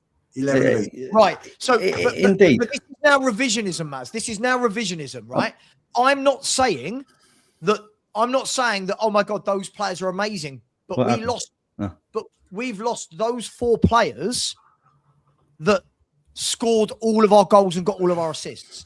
If that was our front 4 now, instead of Tell, Odeber, Mawani, and Simmons, you're telling me we don't score more, win more games, and we're not higher up the league table than we are right now? Really? Forget. Or look, Tell or Odeber you can interchange. Granted, I give you that, because the left side is a problem. Right, but we had Mawani, Richarlison, and Xavi and Odeber for most of this season, right? And I refuse to believe that those players are such a massive drop over what we had last season. But they are in terms of output.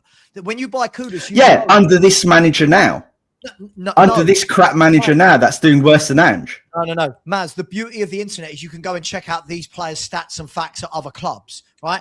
When you bring in Kudus doesn't give you the same goal and assist. Oh, sorry, Kudus. I forgot about Kudus. Yeah. Right? Yeah. Right. Colin Mawani, panic buy on the last day of the window, right? Panic buy on the last day of the window. He didn't want to be here. What a pointless signing, right? But you're telling me, I still don't get this. James Maddison, Son, and people this is what makes me laugh. People in the chat going, Savva, you didn't want Son. No, they're missing the point. I didn't want Son because I thought we'd got to the end of his cycle. At no point did I say replace Son with Tell or Odeber. You had to replace Son. True. You had to replace Son. We signed Kudus, right? Who this season, stats wise, has been one of the best midfielders in the Prem, right? Aside from maybe goal contributions, I'm not too up to date on exactly what the stats are. He don't score goals, does he? That's his thing. But aside from that, he's been one of the most creative attacking midfielders in the Prem this season, so that is an upgrade, right? Xavi, yes. Upgrade on who and how? Like upgrade on what we had in the past. Well, i.e. Kulu, i.e. Johnson on the right, as an example. I just want to get this clear. So you're telling me that if Tottenham this season had Son on the left, Solanke up top, Kulu on the right, and Maddison in the 10, you don't think we're any different? We haven't scored any more goals. We're not higher up the table, and we've not won more games. No, I think there will be an improvement. That's not what I'm saying. I think there will be an improvement, but I don't think it's going to be a gigantic leap. I think we might be several places, let's say, for to be gracious to Frank, I reckon that's 89 points right there. You think all these games we can't score a goal? You don't think James Maddison could create something? Son can create something? Their numbers. Because last season these are the same players that didn't create and weren't. I'm not saying didn't create, that didn't win games for us last season. Stell went through this whole exercise of identifying which players scored in which games, right? And the results were diabolical. These are the same players that got a 17th, Savva. I'm not doubting that, but you're not listening to what I'm saying, right? If you take away 89 GA from a football squad and don't replace it with players capable of those numbers, you are going to struggle. Whoever you are, this isn't about backing. But Frank chose not to play Johnson, who had the GA, right? And Frank chose the players to come and replace those players. So now it's Frank, because it's funny. Well, Frank, Lange, Paratici, whoever. Let me finish, because you lot that thought Levy was the devil for years, all I've heard come out of your mouths is that every player is Levy. Right? Managers don't have a say. No manager can do well. Now this season, Frank chose this. Frank chose that. No, I didn't say that. I didn't say every player's Levy. I said last season I blamed Ange as much as everyone else in the hierarchy for accepting these players. Frank wanted Morgan Gibbs-White, who's a goal scoring midfielder. He wanted Eze. He wanted Rodgers. These guys score goals. Right? These guys are goal scorers. He didn't get them. Right? Spurs did not replace 89 GA. Whichever way we chop this up, we've not replaced. Why is it Spurs and not Frank? It's everyone, right? Frank is part of that group. As I said, why is it last season we went ham on an Ange, obviously, and Flange as well, right? The whole hierarchy. But Savva, to give credence to what we're saying now, right? We have to not be hypocritical about what we said in the past. But we're not being hypocritical. Listen to what I'm saying. I don't understand what's so difficult about this. I know fans constantly just want to talk about the past. I'm saying in the summer, if you lose that many goals and assists, you have to, as a football club, you are responsible as the director of football, the owners, the manager, the scouts, you've got to replace it. You've got to replace it. Now, and they did. They brought in Xavi. They brought in Kudos, right? Maz, let me finish, please. Please let me finish. Kudus is not that goal scorer. Kudus is a very good player who I really like, but we did not replace the goals. Xavi Simons is not James Maddison levels. He is not James Maddison levels. He's a good player who needs, in my opinion, needs time to settle if it's going to work for him. Right? Xavi Simons has played for bigger clubs than I'm Maddison. not saying he hasn't, but he's never settled at a bigger club for a reason, right? Granted, but I agree with you. Can I finish, mate? You cut me off at every opportunity. Okay, right? Sorry. Right? I'm not saying we will be amazing, right? I'm not saying we will be amazing if they were playing, but look at those players we are playing up front this season. Hell. Odegaard, Mawani, Richarlison. What on earth is anyone expecting those goals to come from? So if Maddison was in there, right? If Son is in there, if Solanke's in there and Kulu are in there, whether or not I think Kulu's amazing, and this is what I don't like it when fans like you do what you just did. I don't like it. Kulu for me isn't amazing, but compared to the shit we are putting in that 11 right now, he is a damn sight better. So do I want better than Kulu? In an ideal world, yes. But we didn't even get level with Kulu. At the moment, we're playing lesser footballers than Kulu. We are not strong up front. Savva, you were delighted when we bought Kudus, right? You were delighted when we bought Xavi, and you were delighted when we bought Mawani. They haven't worked out. Sorry, whoa! I was delighted when we bought Mawani. If you actually remember, I'm the one that went on. See, again, these lies and revisionism. I'm not lying. I'm just saying. I'm just saying. From my impression of you, you were delighted when we got him in. So I wasn't the one on the Spurs 5 saying that this window was completely negligent. No, right? you were. As was I. I wasn't that. Sorry. Let me just. Some people are saying my mic's too loud. Sorry. Right. I'm not saying that you didn't say it was negligent, but you were happy that we bought a Mawani in. You were happy that we bought a Kudus in. Hang on, Mawani, I said, was a panic buy of the highest order. Mawani was a panic buy. I'm very happy with Simons, but you've got to give him time. I like Kudus as a player. I really like Kudus, but we didn't replace the goals. I said in the summer, you've got to buy a striker. You've got to buy a left winger. You've got to bring in goals. And Lubo, we were out about this on the Spurs 5 when the season started. I called it negligent. I said we didn't do what we needed. I said I don't expect goals. I don't expect good football because we've not bought what we need. Everything I said has come true, right? But we didn't expect we didn't expect this shower though, Savva. That's what my ultimate point is. My ultimate point is fine. I can accept that. I can accept that our goal difference isn't going to be quite the same, right? But I don't think any of us expected with the players that we brought in, right, we were going to fall this far down over and above what we had last season with a poor manager like Ange. I do when this is the forward line we're having to put out most games. I do. This forward line right now is absolutely atrocious. This is the worst forward line I've seen in 30 years at Tottenham Hotspur. But Savva, I feel that we're pretending that Coglou and Maddison, like Son's got sold, right, because he didn't want to be at Spurs anymore, right? Sure. I don't think we had a choice whether he stayed or not, right?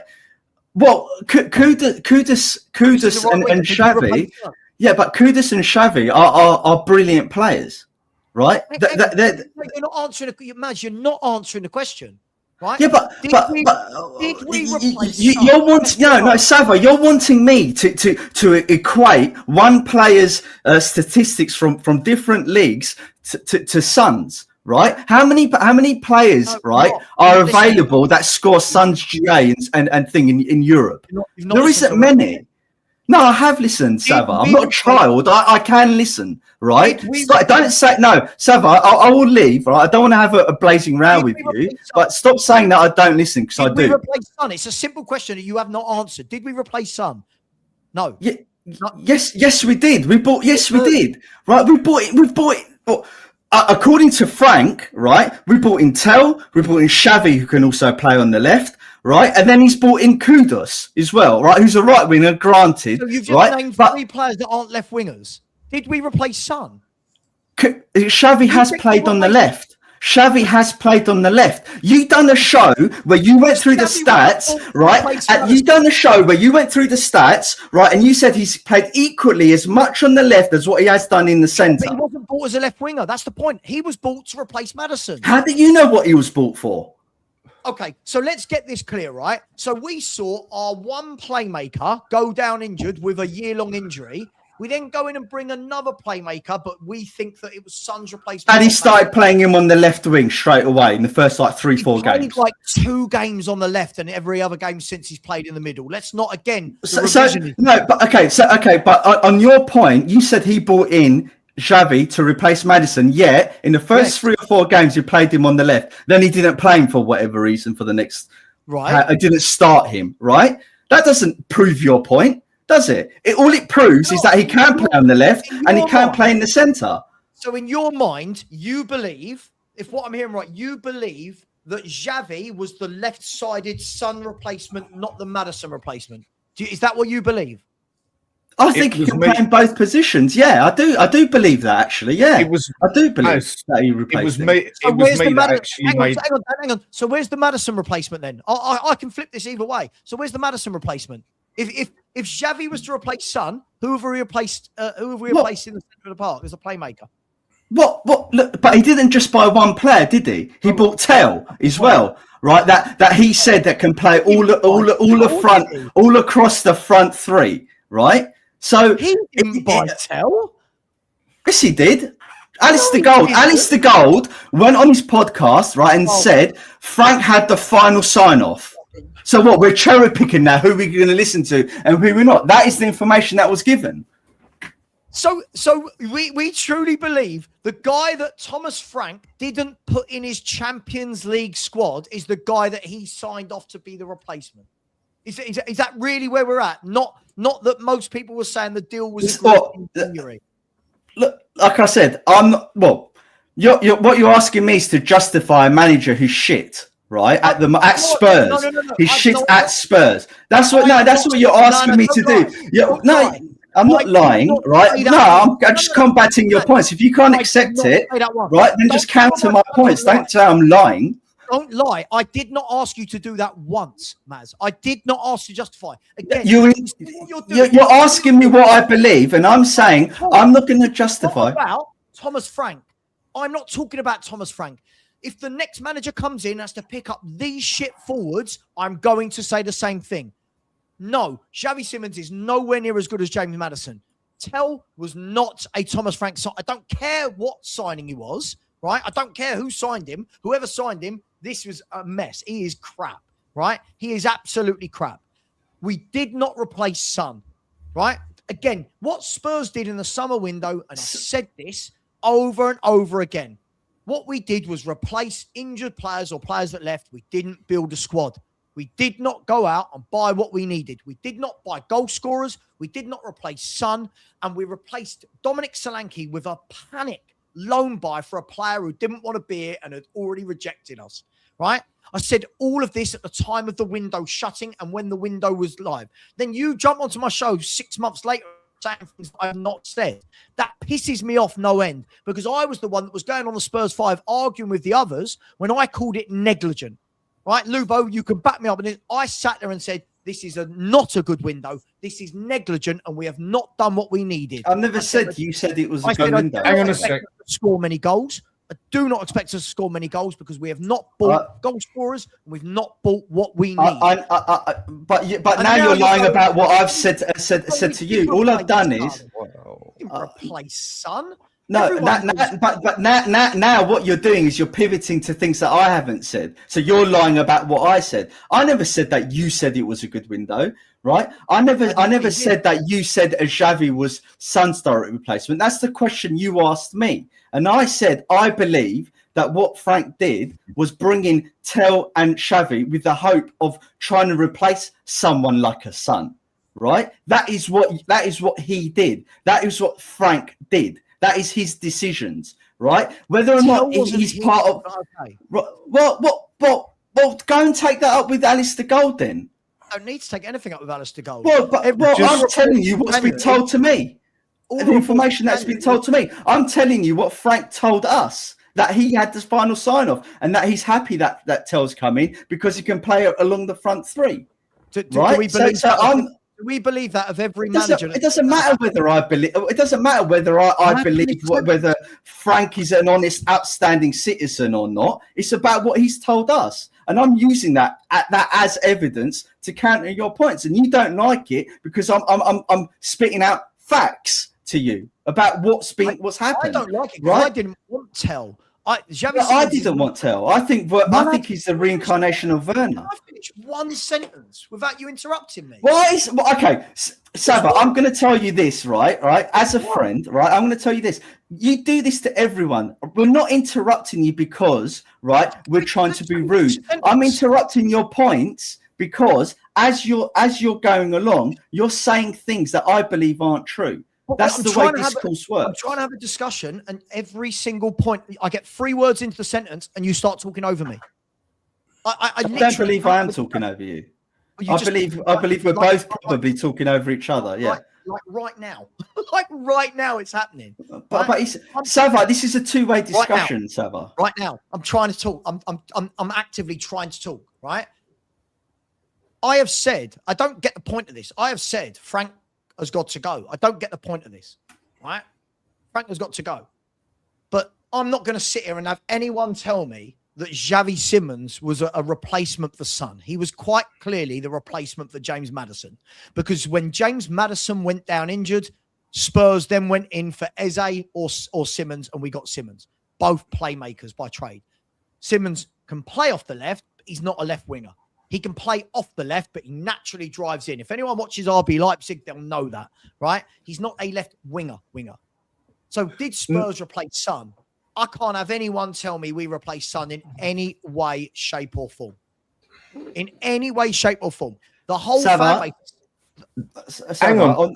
Before you carry on, right? On that point, though, what I do want to raise up is Xavi has played off the left for his country. Right, and he has played off the left for the various clubs that he's been at. And I was wrong earlier. It wasn't you that said that. Dan kindly corrected me. It was him that done the analysis that showed he's played just as much off the left as what he has done down the centre. He played. Right? I was so what I'm saying, Savva, is I understand that you don't believe that he's his direct replacement, but what I'm saying is that the manager that's brought him in, right, or Flange or Paratici or whoever, right, have brought him in on the belief that he is that type of player that can be a replacement for Maddison, but also can be a replacement for Son, right? Yes. They've also this would involve watching other leagues.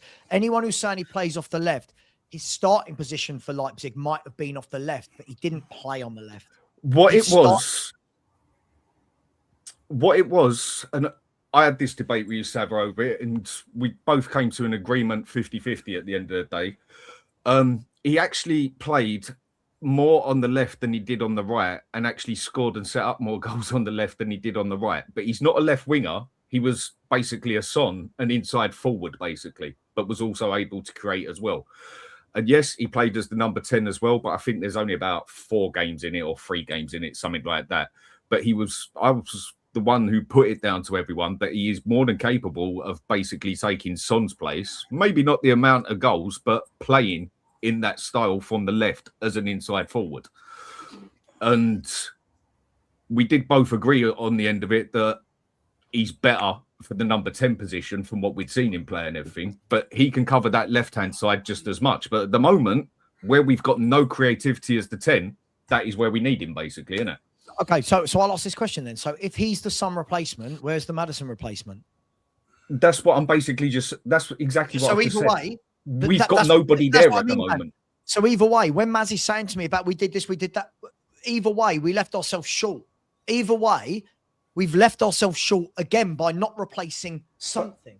Now, no one knows. A proper football team goes out and buys what it needs. We didn't in the summer. That's why Savva, I agree with you, Savva, but we're in agreement on this point, right? But Savva, you're right. But the reason why I'm interjecting, Savva, is because you're just stopping me every sentence, mate. Well, I'm just in the middle of explaining something about Spurs, and it's I can't get a word in, mate. Yeah, but you're also doing it, Savva. Right, so what do you want to do? Do you want to do a 2-minute timed? You say your piece, I say my piece. If that's the case, and you don't want a dialogue, right? Then what are we doing here? You know, but before you joined, Maz, the conversation between everyone was people would talk. Then listen, you're interjecting every 5 seconds. It's like I can't finish a sentence without you talking over the top of me, mate. Every 5 seconds. I said in the window, I don't even care, right? I don't even care. This is ridiculous. It's all the revisionism of, but you said. I just don't care. The club's a fucking mess, right? The club's a mess. I said in the summer, I don't expect us to score a lot of goals because I don't think we've got goal scorers. This is the worst set of forwards I've seen at Tottenham for decades, right? When everyone's fit, right? There's some goals and creativity there from Maddison, from Coglou. Doesn't mean I think Kulu's amazing. But Kulu's a good footballer. He's good. He's not great. He's a good footballer that will offer you goals and assists, right? Maddison, I think, is a quality footballer. He offers you that. But what Spurs have gone and done is we bought a right winger who I really like Kudus. Really like Kudus. But if you get Kudus on the wing, the other winger you buy has got to be a goal scorer. Because Kudus isn't the goal scorer. He's not a natural goal scorer. He's a progressive winger, gets you up the pitch, holds the ball up, delivers crosses. The other guy's got to score goals. We didn't even buy another guy on the left, right? Mawani, as a panic buy on the last day of the window. This is why I said the moment the window shut, this is why I went onto the Spurs fight with people like Lubo and said this was a transfer window of negligence, utter negligence. Then 6 months later, you got to understand when people come back to me going, but you like this, but you said this, but you said Ange. I don't care about Ange. I don't care about Frank. All of this point scoring that you've come on to try and do about Ange and Frank, I don't give a shit. I don't give a shit about Ange. I don't give a shit about Frank. I give a shit that once again. So why are you changing your standards then? The reason why this point scoring happens is because you're changing your standards from what you said last season to what you're saying now. You're giving grace to Frank, right? And you never gave grace to Ange. Whereas the reason why I believe I'm being consistent is because I'm not giving grace to Ange and I'm not giving grace to Frank. I'm judging them by their same. Well, you're saying he needs time to build something, yet the decisions he's made with the club. What's the title of this show? Right? Maz, sorry, what's the title of this show? Now you have, because it's irrefutably bad. That's why you've done it now, right? But since I've been watching you since this season, you've done everything in your power, right, to move the problems away from Frank to saying, the problem is it's a hierarchy, right? When you were the same person in the summer, right, saying to people like me and Stel, your movement is dead, right? And now you're at the protest, right? So it's like, what I'm asking for is consistency, Savva. Okay, right? so, I'm not so, saying. okay, I think you're one of the most intelligent people, right, at football on YouTube, right? But where it falls down, Savva, right, is when you're not being consistent about what you've said from the previous manager to the next. Certainly in this case. Let me dispel some of that then, because again, you've come on with something stuck up your arse. I don't know what it is, but you're having a right pop today for some reason, which is funny, but we'll go with it, right? If you actually listen to what I said in the summer, and again, this is where people come on and lie. If you listen to what I said in the summer, for me, right, I said, Ange, never been anywhere more than 2.5 years in his coaching career, right? Never been anywhere more than 2.5 years. Right? Been at Spurs for 2 years. This isn't a guy that builds things. This is a guy that comes in, wins immediately, right? Doesn't build things. What I wanted Spurs to do in the summer, I was very clear about this, is strip out and start again. I was very, very clear about this. Wanted Spurs to strip out and start again. Implement a plan, implement a philosophy, get the director of football sorted with the scouts, and put a plan and a process in place. What I liked about Frank was I've seen him do that with other clubs. Now, it's gone on so long now that I got to the point where it's untenable for Thomas Frank to be at this football club, right? So if I'm not allowed to move towards that, I don't think that's me being inconsistent. That's me going, I don't think it's tenable now for this guy to be here. I was at the game yesterday, the mood, the fans hate him. It's untenable. He needs to go, right? But since when have I ever said that the hierarchy are not the problem? Since when have I ever said that they don't need to implement a plan and a process, right? So when you're coming onto my channel and saying consistency, right? Whether I like Ange or not, I said the same thing under Conte and under Jose, under Poch. These owners have got to implement a plan. Doesn't matter who the manager is. They've got to implement a plan. So all of this is different from last year to this year. Not at all. Thomas Frank has had 6 months now. Nothing's really changing, right? I've got frustrated with him. Over time, I've gone, no, you're not going to be right for this job. However, that doesn't mean that Thomas Frank is the only problem. Angepostecoglou wasn't the only problem at Tottenham Hotspur. Nothing has been inconsistent, right? But you're just cherry picking certain things that I've said. Any of my viewers that watch me every day know how much I talk about plan, process, structure, having an identity. Lubo and I come on here every morning and I talk about this every single morning.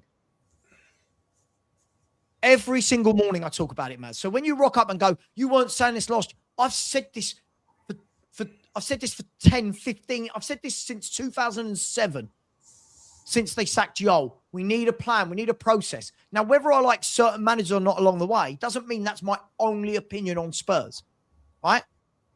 So what you've said there isn't factually correct about me at all. I don't know why you've come in so hot wanting to have a pop at me. It's fine. But if I'm not allowed to shift towards, all right, Frank tried to give him the benefit of the doubt. It's not working. Don't even know what that means anymore at this club, but it's not working. He needs to go now for his sake, our sake. But that's wrong as well. I'm not allowed to say that. What am I meant to say? I never said you're not allowed to say it. I never said. I never said you're not allowed to say it, right? And like I said to you, right?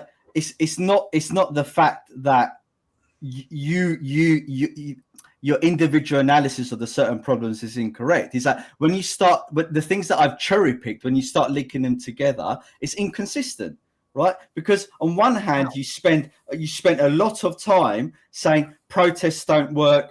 Right. Sure. And I don't think they do.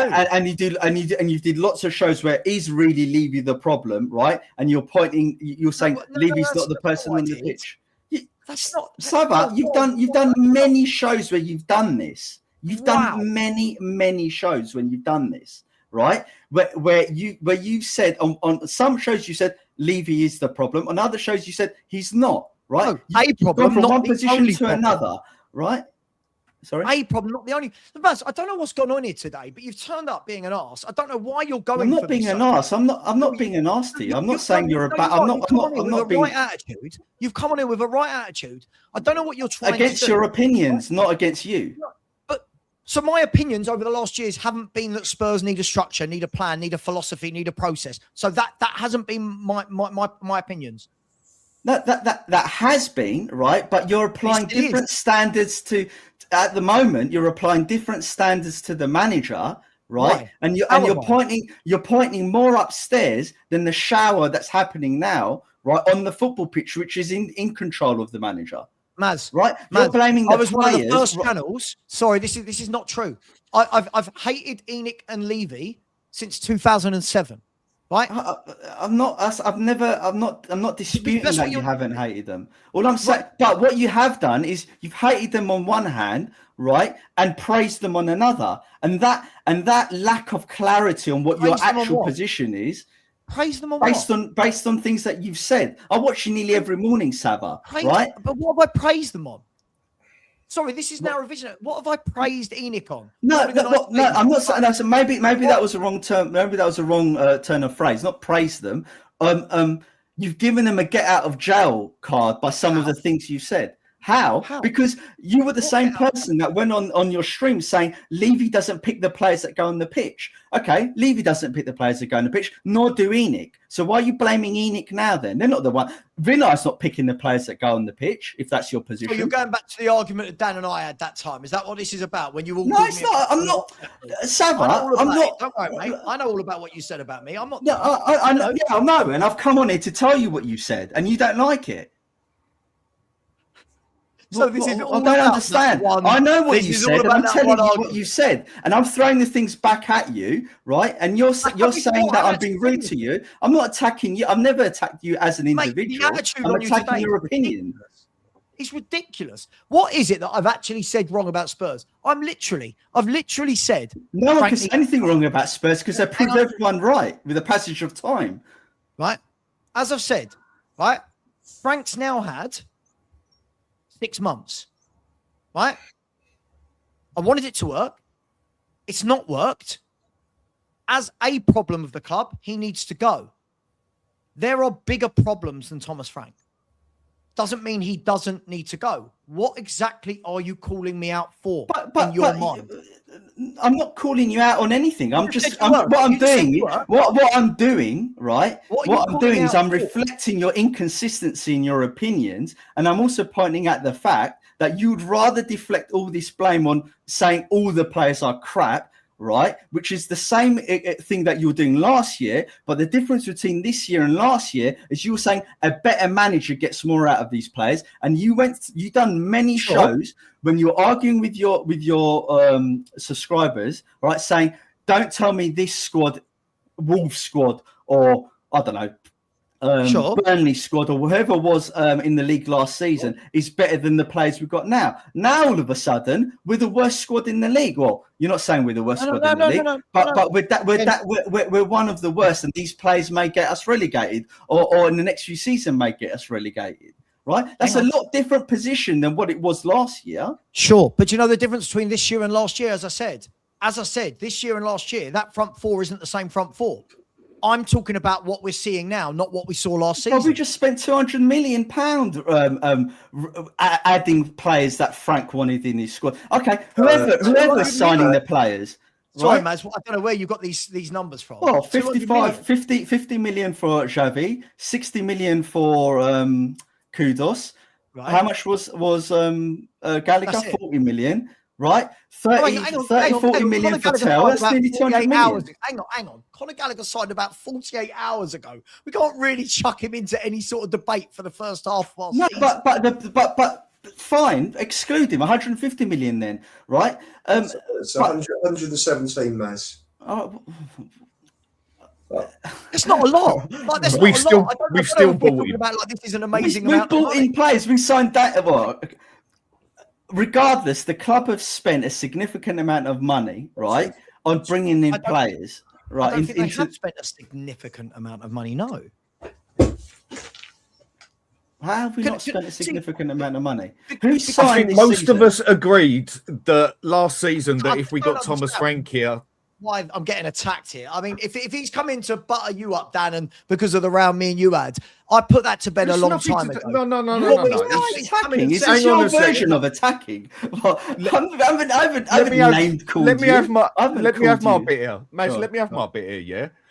I think everyone knows my attitude on here. What happens on the pitch stays on the pitch, and it's all fun and games to me. It's football at the end of the day. What happens on the pitch stays on the pitch. And I think 90% of us agreed that Thomas Frank was one that I would have picked out of the top three, same as pretty much quite a few would. There was one or two that wouldn't, and he would be doing a better job than this. I think pretty much everybody, let's say 90%, I'll go as far as, would agree with me on this one, saying that most of us said, right, Thomas Frank, yep, that's one I'd definitely have in, and we expected better than this. But now I think what it's done is, if we go back to what I said at the start, well, I think if we all actually sit back and have a look at it, we all focused, or I'll say majority, when I say we all, just take it as I'm saying it, yeah? Focused on our main part that we see as the problem, whereas someone else saw a main part as the problem, someone else saw another problem as the main part. When you actually look at it, the whole thing is fucked. The whole Tottenham Hotspur thing is a mess. But one thing I'll agree on is Frank was one I said I'd have. Brian Daigle, 100%. You said it, Savva. Lubo said it. Do you know what? I think the main person that actually argued against it and said it won't make a difference was Stell. Most of us agreed that maybe he's not the first one we picked, but he'll be doing a better job than this. Dan, what have I actually said? I'm just talking about in general. I'm talking about in general. But Maz has come in hot, and I'm like, I don't know what it is. I mean, like, I don't rate this forward line anywhere near the forward line last year. I'm not even talking about that. No, I know, but I don't understand why that's such a big issue. I don't think any of these forwards that are playing now are anywhere near the forwards that we had last year. Hence why I don't expect loads of goals, right? I'm not sure why that's a big issue. When I'm talking about the squad this year versus last year, we're talking about removing the entire attack. So when people are going, but you said this last year. Yeah, but I said this last year when we had players like Maddison and Kulu and Son, right? This year, I'm watching Tell and Odeberg and Mawani. There's a huge difference. There's a huge difference. I started the show by saying, Thomas Frank, yeah, it's done. Time, he needs to go. And I'm still, and then this is the day that Maz chooses to come on, and I don't know what you want me to say. But last season, we both agreed with quite a few others that Mawani is one that we would have quite happily took, but he chose Juventus over us. Now he's come for us and he's playing. I think all of us would agree, get rid of him as quick as possible. Mate, you can't say what facts are going to happen. You can only give opinions of what you think will work. All of us.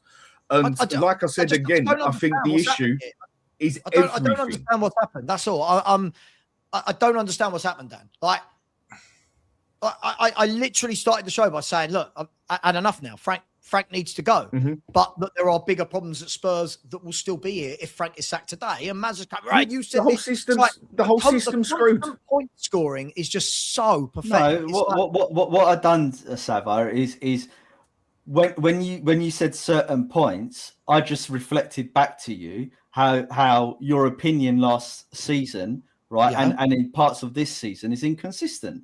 Right, and because they're two different seasons. They're two different seasons. Right, but just because. So what if they're two different seasons? Because you've got justification. Right. So you want us to like every season comes in, right, and just forget everything that we said last season. But for two things to be judged the same, I've got to see the same footballers. So to judge, you've got to look at history, right? And that's why you have to take into account what you said last season. Sure, but what's that got to do? I'm not seeing the same players as last season in those attacking areas, which is why I can judge it differently, man. I screwed up enough. Frank, and my counter to that is Frank has had the opportunity to bring in the players that he wanted in, or the leadership structure, right? Well, this is it. Well, so we blame Ange, and this is why I'm pointing out the inconsistencies in your argument. We're happy to blame Ange, right? And you've also blamed previous managers for the decisions they made, right? But now Frank's in. Now none of the players that are coming in is Frank's fault. So he's relieved of all agency. I've not said that. You're insinuating it by countering that direct point I just made. I've not said that. But Maz, you're so insistent on so-and-so said this on October the 22nd, 2025. Now you're saying, I'm judging it differently, right? Got to remember as well, Ange Postecoglou was here for 2 years and had 19 new footballers. Whether we rate them or not, this manager's not. I've said I've seen enough and he needs to go. What more do you need to hear me say? What is the issue exactly? What do you want me to? I don't get it. What do you want me to say? I've seen enough of the manager after 6 months. What? I'm not asking. Right? I'm not asking you to say anything. Hang on. I'm still talking. Right? I've seen enough of this manager after 6 months. Right? Over time, I've seen enough evidence that's make me go, okay, right, we can't do this anymore. Right? So I said, yeah, this manager needs to go.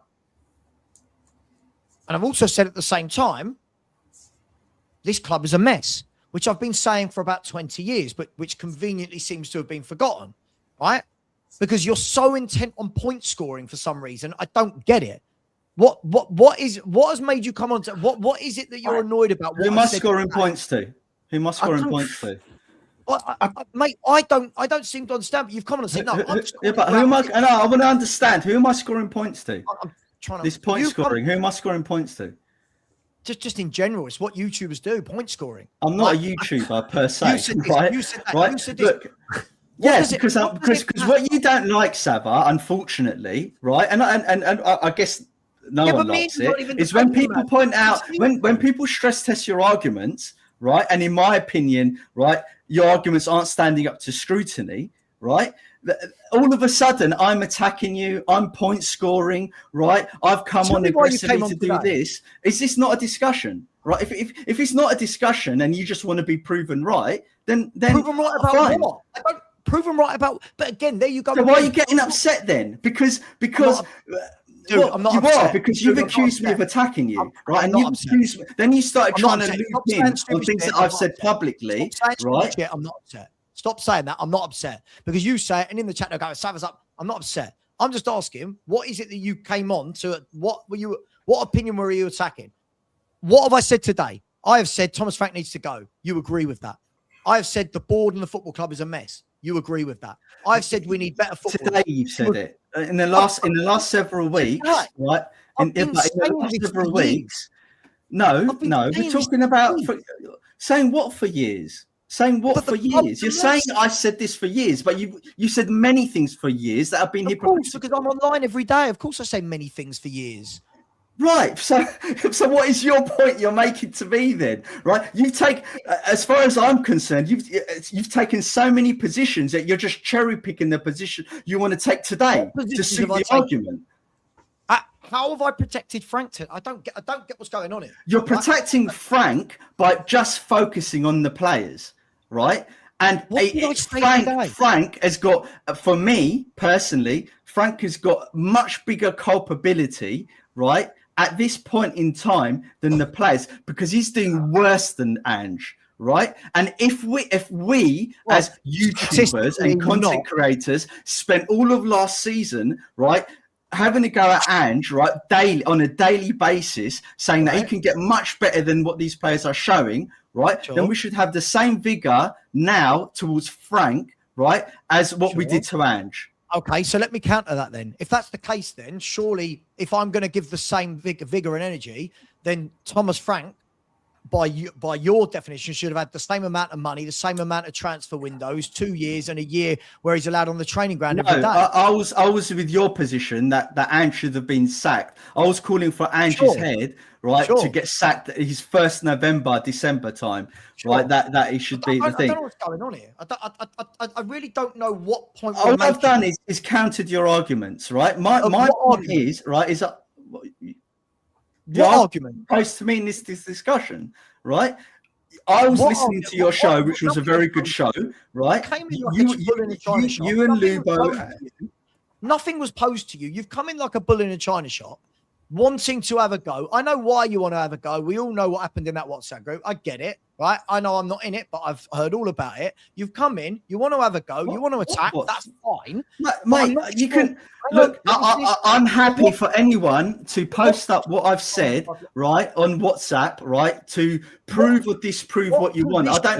I'm very careful with what I say, right? I stand by what I say. I'm very consistent. I don't need to hide behind WhatsApp messages and stuff like that. I finish. What position is it that I've taken that you don't like? What is it that you don't like?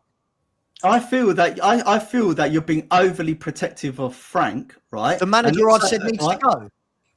Today you have. Right, but on one hand, you're saying he needs to go, but you spend most of the show just criticising the players, right? So, whereas last season, right, you wanted Ange to go, and you spent most of the show just criticising Ange. And fair enough, you did spend lots of shows criticising players as well, right? Ange had 2 years, and 19 of the players were his. If Thomas Frank had got to that stage, I thought the managers don't sign players. Please let me finish the sentence. Please, for the love of God, let me finish the sentence. Please, let me finish the sentence, Maz. If we're going like for like, this isn't like for like. I've got there with Frank in 6 months because we're not going to rebuild. He's not going to be given the time. Yeah, he's not big enough for this football club, right? But I've got there in 6 months.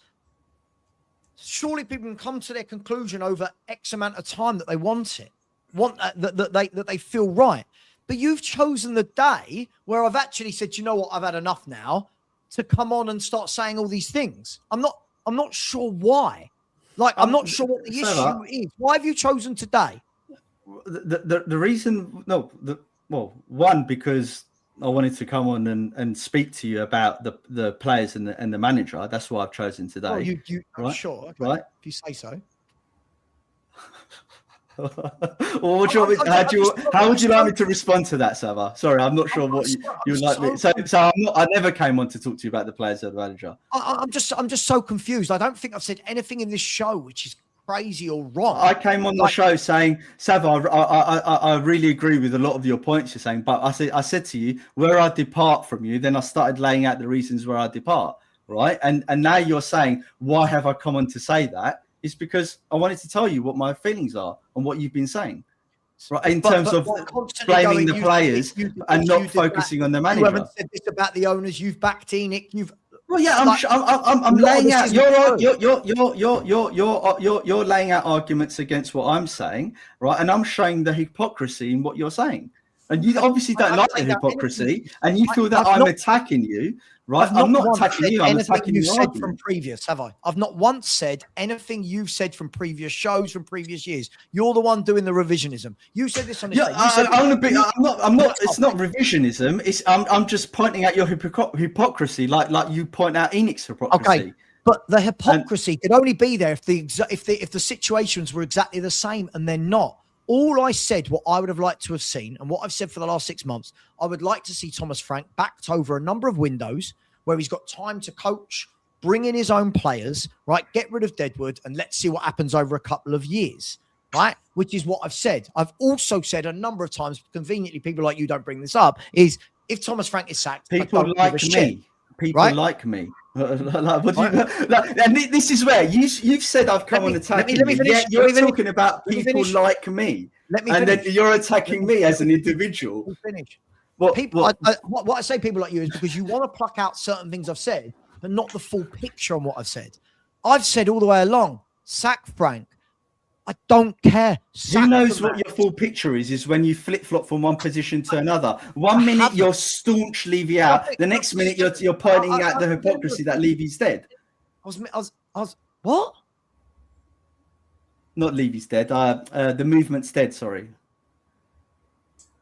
One minute you're staunch Levy out, the next minute, as soon as he wins a cup, you're saying people like you still, right? And when I was on the show, your movement's dead. Everything's dead. He's proved you all wrong. That's what you said. So when I point out your hypocrisy in the shit show that we're in, you don't like it.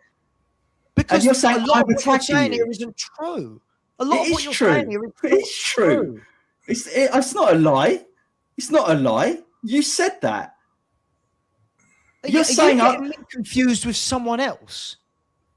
You know, don't worry, Savva. Look, thank you for having me on the show, right? I really appreciate it, right? It's great that you allowed me to come on and have the debate. But I'm not going to get into this personal stuff, right? I'm just not. So personal stuff. What personal stuff?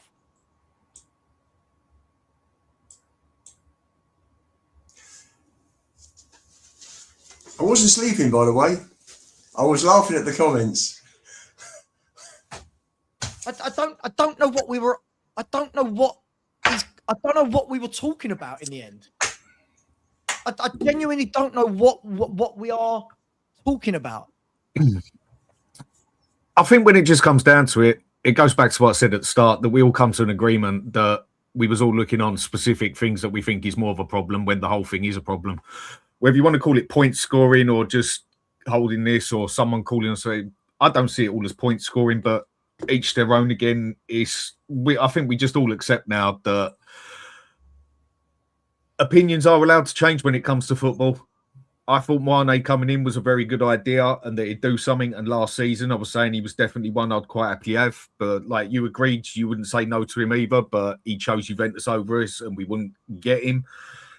And now we've got him. And my opinion is that I got my opinion totally wrong and we didn't need him. Same with Frank, same with everything else. Some just take longer to change their minds than others. And other opinions, you don't need to change your mind. You might think if he gets better players or if he's given time, he might do better. We're all entitled to that. It's opinions. And that's football, most of it. The only way you can go with facts on football is the past. We don't know what's going to happen in the future.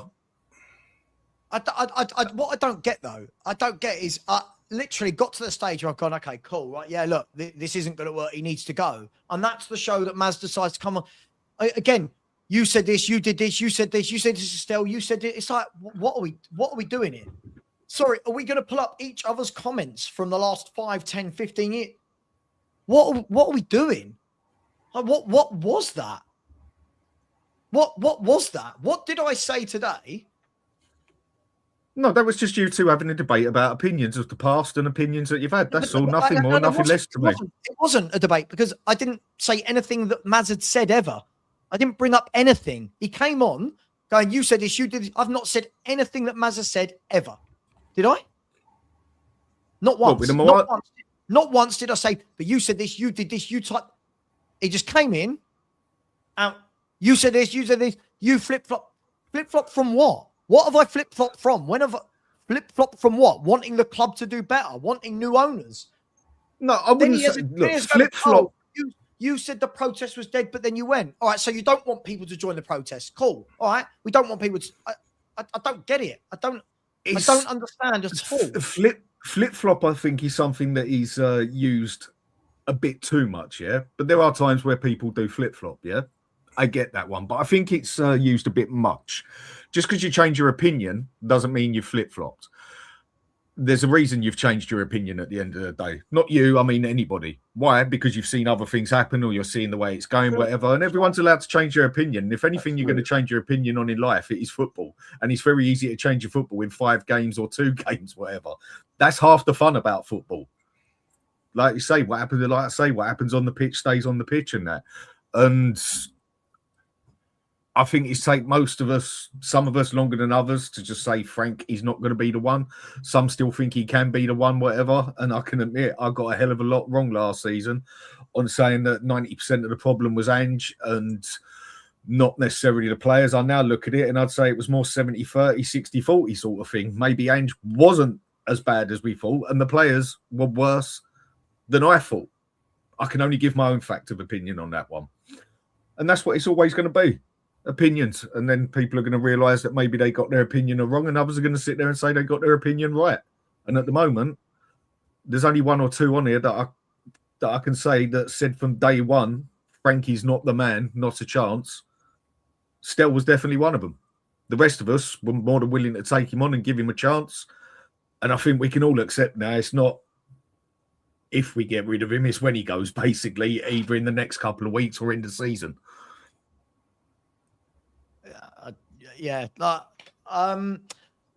Yeah, sorry, that ruined it for me. I was really enjoying that show. I don't know. Look, I'll tell you what. Where do we go now? I'll no longer go to a protest there. If me turning up to a protest means I'm a flip-flop, no, you do what you want, sir. No, I disagree with that. You don't worry about what anyone else thinks. Just come on my show and called me out for it. Surely isn't that the point that people hit their tipping point where they go, right, I've had enough now? Like, and he's just come on and made it seem a bad thing. No, right. Yeah, the way I took that, the way I saw that, yeah, is you said for a very long time, if I understand it properly, that the protests what's the point? They won't work, yeah? Sure. And then you turn up for yeah, and then you turn up for a protest. Well, that's what people want. They want that to happen for you to turn up to the So that one, I'll go with that, yeah?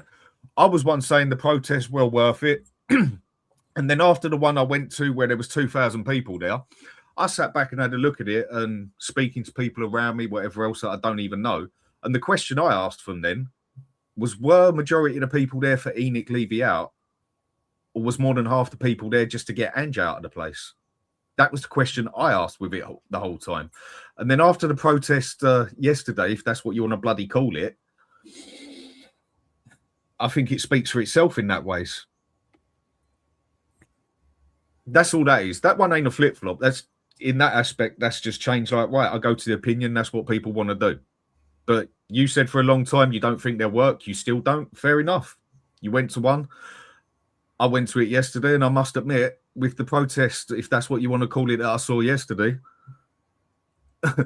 does it give me faith to go to the next one and basically put 60, 70 quid for the game and then everything else that I spend the money on? No, it doesn't, because it wasn't exactly a protest, was it? Well, I don't know. And that's just how I take it. YouTube's just got hard work now. Like you can't say it. You can't say anything. Like I'm at the stage where you can't say anything. Like what is the point? What is the point? Change your mind on something, right? Over time, it's not like a change your mind on something over time. You're wrong. Apparently now I've not. I like Enoch, and I've been Enoch out since 2007, and then look at all the people who like Enoch and have been Enoch out, and I'm getting heat. What on earth? I was one of the main ones. I was one of the main ones who actually changed my opinion on Levy after saying for a long time he's the, you know, my saying for it, but I won't use it. You don't like it on your one of the club as such, and then sat back and had a look at a lot of things and actually said, you know what? He did a lot of good for the club, but also a lot of bad for the club. And he's not the only problem. So if you want to call me a flip-flop on that one, I mean, anybody, then yeah, because at one stage I was Levy out and Levy is the big problem and everything else. And then sat back and had a look at it and thought, he's not the only problem. The problem is all round on this club, everywhere, every which side of it, it is a problem basically. And there was a problem worse than Levy, higher than Levy, and that was the owners of the club. So on that one, I flip-flopped completely, if that's what people want to call it. And me and Ian had that discussion many a time. Did we not? We did. And that is one I'll give you.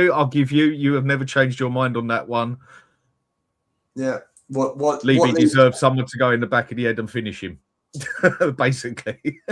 No, listen, I just felt, Dan, I'm a football fan. And all fantastic what he does on the commercial side, that's wonderful. But it doesn't help me. But he's gone now.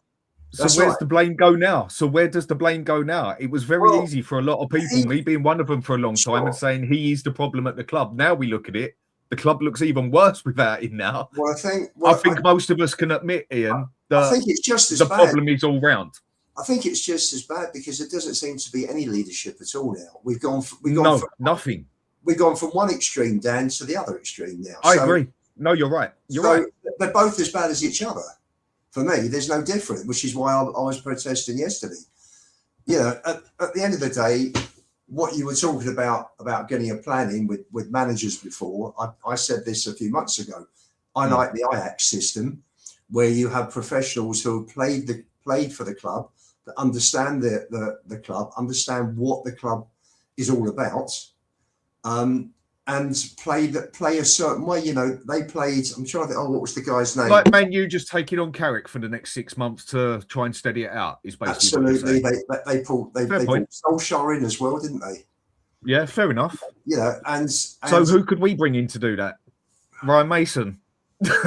Well, yeah, that's right. It's a problem. It's a problem.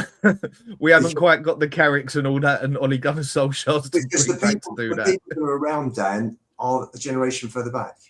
So I mean, yes, would I like to see Redknapp come in? I mean, I said the other week on the Spurs 5, what would you do? I said, well, I want Poch back in the summer, bring Redknapp to oversee, Redknapp to work with Carrick, but now Carrick's gone to United. I thought that would have been a super interim double act for Tottenham. That, you know, both know their stuff, both have got a history with the club and understand the club. I think it's important because, you know, we have veered from pragmatic to kamikaze with a few bits in between. And it isn't any good, and it's not done the club any good. And we're dropping and dropping and dropping in terms of the quality of the squad and where our league positions are. And I'm listening. You know, where we're finishing.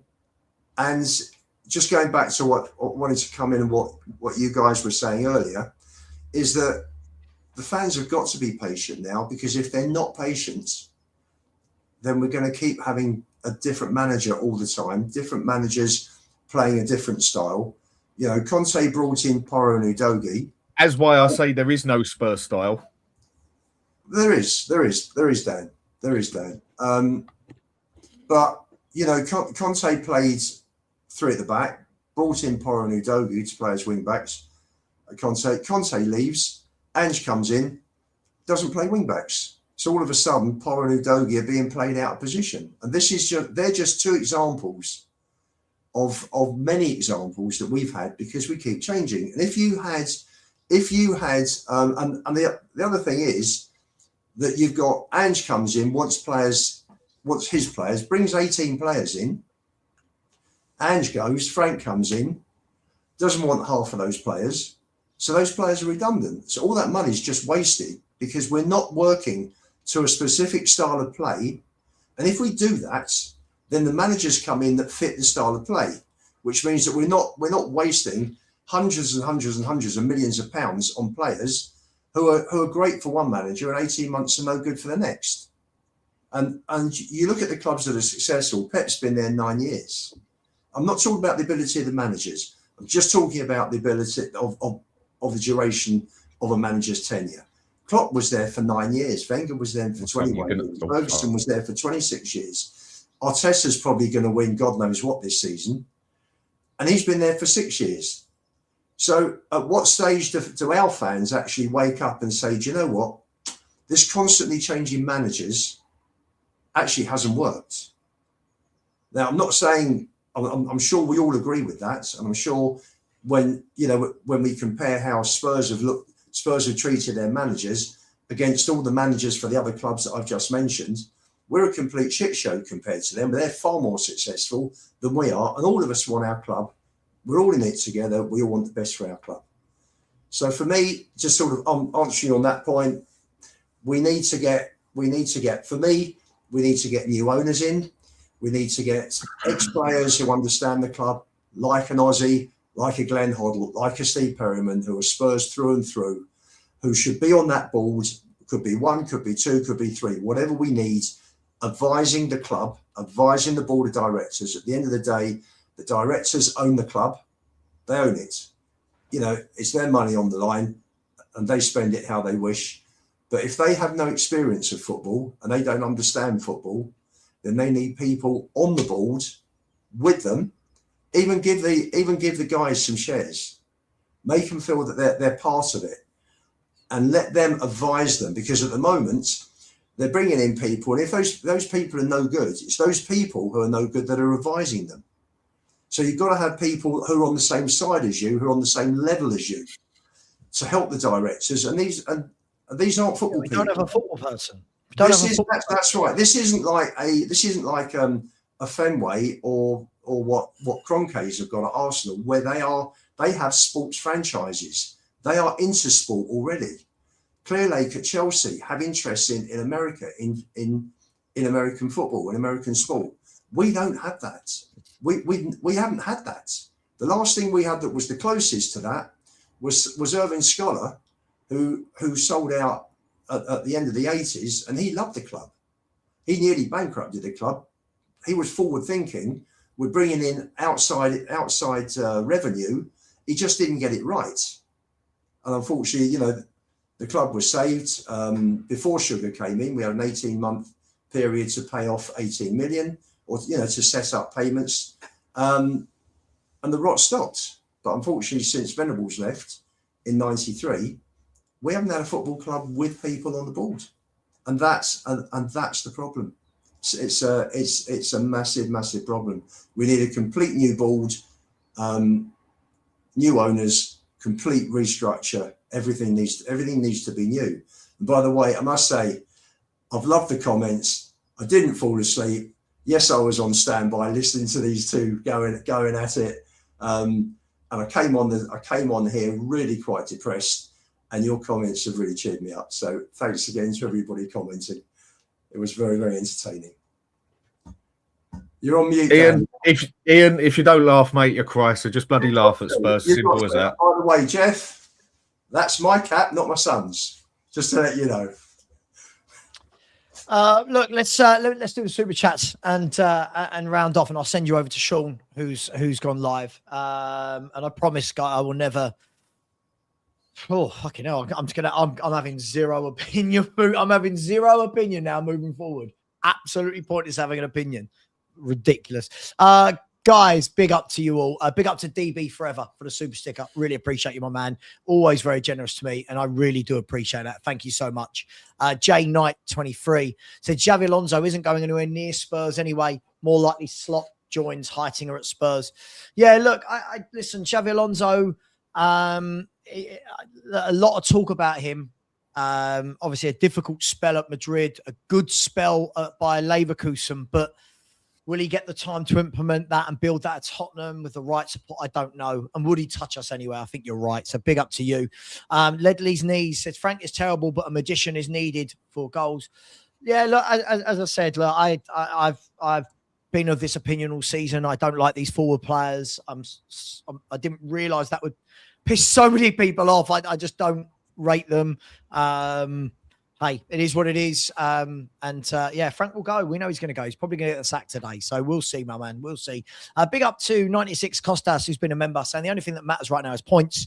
Our property should be points. The Feb fixtures are worrying. Yeah, it's a huge concern. It's a real huge concern. It very much feels like we've gone back to the 90s with no plan, no structure. But look, let's see what a new manager brings. Let's see who that guy is. Let's see if he's back. Let's see what we do in the rest of the transfer window. Obviously, sacking Frank now, does that affect the window? Does that put players off? Does that make them want to join? I don't know. Lots of questions that we don't have the answers to. Big up to you. Big up to Alfie Hall, who said if Frank stays, would he get more credit if he starts playing academy players and get the fans on side a bit? I don't know. I don't think he's going to stay, Alfie. I think the difficulty you've got is if you chuck the academy players into this mess, is that the best way to blood them in? I really don't think it is. I think I don't even think that's sink or swim. I think you're chucking them in. I think you're chucking them in to be thrown to the sharks, so to speak. That's only my opinion. I don't think young players should come into this environment. But big up to you, Alfie. Appreciate it. John Stokes, thank you very much. Said most of this fan base have Levy syndrome, rinse and repeat the managers. The real problem is bang average championship quality players. I think there's a lot of problems. As I said, John, I think there's a number of problems at this football club. Frank is one of those problems. He will go. Will the owners? Will Lang? I don't know. We know Paratici is. So big up to you, John. Really appreciate that, my man. You come in again and said worst defence and worst front three I've seen at Tottenham. Levy legacy, no. No one is talking about Vicario, Poro, Romero, Tel, Odeban, Mawani. Look, I think we've got a couple of good defenders there. I just don't think we've got the right mix, John. I don't think our fullbacks are actually fullbacks. I don't think their first thought is to actually be defensive. But yeah, there's definitely a hangover at this club for, as Lubo tells you, 25 years now. So yeah, it's not great. But big up to you, John. Big up to you. Jordan has said Vicario weak as piss. Romero and Poro erratic and can't defend. Ben Davis playing at left back in 2026. A kid in midfield. No wingers who can beat a man or provide any end product. And crap sick notes as strikers. Look, it's not good, is it? It's not good. But Jordan, we move forward and we hope that it changes. That's all we can do as fans is hope that it changes. I'm so bored now of who the manager should be. I'm so bored of these conversations. We're going to be having this next year as well if the owners don't change. Big up to you, Jordan. Really appreciate that. Ledley's knees said big up to the granddad who confronted the Lewises and told them to sell up. Yep. Anyone know what the daughter said when she turned around and responded? Apparently she didn't say anything. Apparently, I don't know. That's what the guy's saying, that she just walked off. So I don't know. But yeah, fair play to him. I don't know what you're expecting. I don't imagine that Vivian Lewis is going to stop and have a full-blown conversation with a fan. But, I get the frustration on it. Big up to Juicy Nuts, said controversial, 25% thing you said is corrected. Long-term, getting relegated is best to flush the system. Newcastle got relegated twice in 15 years. Ashley sold. They are on the right trackish going forward. Well, yeah, new owners implemented director. Again, that's what I think. What lots of people have been saying. It needs to rip out at the top for the bigger issue. Big up to you. Thank you. It's a great point about Newcastle. Big up Jordan again. Far too generous. Said Porro, Vicar and Romero played when we lost to Ipswich at home, and those players were at fault yesterday. But it's all Frank now. The club has no plan. Just having someone different standing on the touchline does nothing. Look, there's been many games where all of our team have been fit. We've not played well. And when there's injuries, we've not played well. I just think that we're going in a dangerous trajectory, in a dangerous path, my man. Big up to you. I really appreciate that. Big up to Adam Gill. So West Ham win their next two, and we will get relegated with this manager and squad. No one thinks it will happen, but it's a real possibility. Yeah, I guess the question is, have West Ham got 3 wins in a row to go above us? 4 wins in a row. They're 10 points behind us, right? We'll see. I don't think they have, but we'll see. Unfortunately, we gave them a win, which I don't even think they played well, but hey, it is what it is. Tottenham Trev said, wish our fans would wake up and start seeing the elephant in the room. The right-hand side was apparent 5 games ago, a week at best, and Vicario awful. Trev, the thing that frustrates me is we're 18 days into a window. We've had a chance to add a winger, to add a forward, to add a midfield. Like we've had a chance to do this and we're not doing it. But does that show the disarray we're in? Big up, you come in again, very generous, and said, I didn't see our so-called best centre-half partnership in the land. Clear many crosses in the last few months. Either we're offering nothing up front. I feel any manager, not just Frank, is going to struggle. As I said, it's going to be really interesting, Trev, to see what the new manager does. I expect an immediate bounce, and then I expect us to go back down the level unless we sign better footballers. But big up to you, Trev. Really appreciate that. The Wiz has said, Alonso in now and give him who he wants, sorted. I just don't think it's that simple, mate. I don't think it's that simple. We'll see. Maybe it'll be Alonso. Good luck to whoever it is. Big up to Long Ball Feeder, who said, how's the club debt still so high? They're not paying it. Well, yeah, it's like 30 million a year, isn't it? Over 30 years or something, isn't it? I don't know the ins and outs of it. It's a huge debt. It's a huge debt, mate.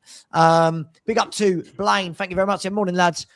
We will be baited by the club today with a club announcement for the signing of Sosa to save your points on Pots and 520 manager. The whole lot needs sorting. Our chair, our bankers, they don't get it. I agreed. So I was trying to say, mate, I think the whole club needs to change. It's not that I don't think Frank does. It's just the whole club does.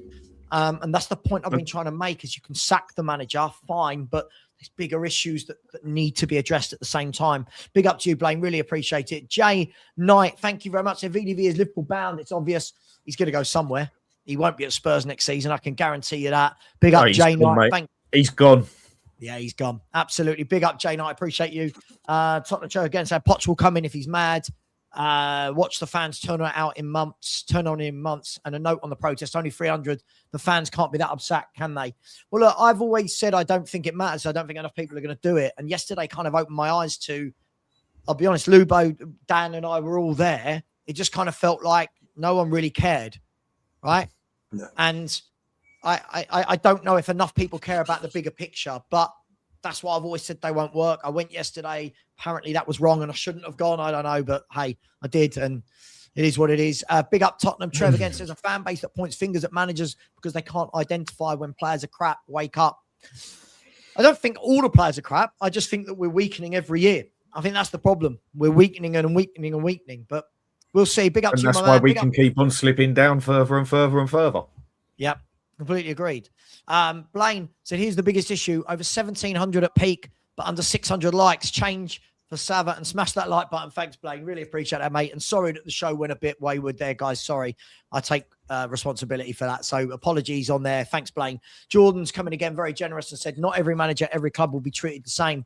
If fans were harsh on Ange, but not as much so on Frank. Who really cares? The club is in a mess at a point. Scoring is just so embarrassing. Look, I think the only point I was trying to get across was, Ange Postecoglou had 2 years, £400 million and 19 footballers. So I don't feel like as much energy was on Frank because we weren't at that stage yet. But got to that stage after only 6 months where, he does need to go for whatever reason, but the club needs to change things. I didn't think it was a big deal, but apparently everyone's so angry about things that have been said in the previous show. It's just getting boring for me. Tim Man said, respect to Lubo, but you're asking fans to be patient with Frank. But we're never patient with Poch, Jose Conte, who are all top managers. But why weren't fans patient with them? Look at the mess we're in now, guys. If fans have been patient with Poch, if Levy had backed Poch when he should have been backed, we had a most fantastic team in 2017. We dropped 4 points at home all season. We had 86 points. We came second. That was the time to build. The way City are building now, they've just gone and got Semenya and Gahey. Liverpool bought plenty of players. They just won the Premier League last summer. We didn't do it. No players for a year and a half. And that's, so that's the problem. This is why I'm delighted he's gone. Doesn't matter what they're doing now does not make me feel that I'm sorry Levy's gone. Everybody should be happy he's gone. Him and Joe Lewis, between them, diminished the standing of this club over 25 years. And we are now struggling now where we can't even get a player from Bournemouth. He wants to go elsewhere to other clubs. Think about that. That was never the case 25 years ago. And 30 odd years ago, the 90s wasn't great. We still brought in Les Ferdinand, Klinsmann, Sheringham. We still had these players coming in. So this is where we are. This is where we are. It's a shame. Yeah, I completely agree with you. Big up to Sammy Mehmet. He said, nice bumping into you yesterday. Yeah, nice to meet you as well, mate. Met loads of nice people yesterday. Yes. It was really good. The football was shit, but it was nice to see everyone. And, it was a nice day. And, it is what it is. So thanks to you, Sammy. Bloody really expensive for what it was. Yeah, it's Spurs, and we knew that, right? And big up to Phil Coys, who's putting a super sticker. Thank you, Phil. Really appreciate that. And the Animal, thank you. Being a member for 18 months, I said we were allowed to change their minds. Don't feel bad about it, mate. Also, big up. I've noticed you mature a lot more dealing with these. Look, it's just, I just don't want that sort of thing that just happened there. I thought like the conversation beforehand was very much structured around what do we need to do, what needs to happen, rather than you said this, you're a hypocrite. And all of that sort of stuff is why I've stopped going on panel shows, because it just ends up being a mud throwing fight. And I don't want that. I've got nothing against Maz. I've always liked Maz. As far as I'm concerned, there was no issue. It just felt to me like he wanted to have a row with me. He's had the row with me. I don't know. I changed my mind with evidence. Just different opinions, nothing more. That's all it is. Different opinions. Yeah, you say that. I don't even know what opinion he was. I didn't attack his opinion. I don't care what his opinion. Anyway, it's done. It's silly. It's done. Big up to you, Animal. Appreciate that. And Anthony Clark has put in a super sticker as well. Really appreciate you, my man. Thank you very much. Look, guys and girls. So I really enjoyed most of that. And look, hopefully we'll get answers soon. I've got a feeling he's going to get sacked, and we move forward, and we all have fun. What I will not be doing is having any opinion on who the next manager is. I really won't. I'm not going to. Lube, I'm not going to. It's not worth it. I'm literally just going to say, welcome to the club and good luck, because that's what any manager at this football club needs. I'm literally not. I'm not going to do this. But you died on a hill for this guy. You loved it. I'm not doing it anymore. It's draining. I'm bored of it. I just want to talk about how Spurs can be better as a football club. Hey, thank you very much, Dan. Appreciate your time. Lubo, appreciate your time. Just quickly, lads, is he getting the sack today? Yes or no? I think we're going to hang on to him till the end of the season, and then he's gone. Okay. But I wouldn't be surprised if he's gone today either. Yeah. He'll be for me. He'll be gone before Burnley. I think I'm fairly safe in saying that. I think he'll be done. If they keep him for Dortmund, I can't see with the injury crisis we've got that we're going to get anything from Tuesday's match. I just don't see it. I think if we get a hammering on Tuesday night, I think the ground, I'm sure, will be fairly full. Will be toxic again. Yeah, and the big worry, just before we end, is the lack of players available for Tuesday night. Yeah. It's a huge worry. I mean, we got to hope that Archie Gray has. Never thought I'd hear you say that. Well, we got to hope that Paulinho recovers, because if not, if both of those don't recover, the midfield is going to be Bergvall and Ulasesi. Yeah, probably. Yeah, so I don't know. But people asking how long Paulinho. I don't know, mate. We heard it was just a knock Friday night, that he could play yesterday, didn't. I don't know, but it's going to be tough. It's going to be a tough game. Anyway, thanks, guys. Really appreciate it. I'm going to send you over to Sean. Please just say Savva Raid or FHTV Raid, whatever it is. Much love. Take care. And as always, come on, you Spurs.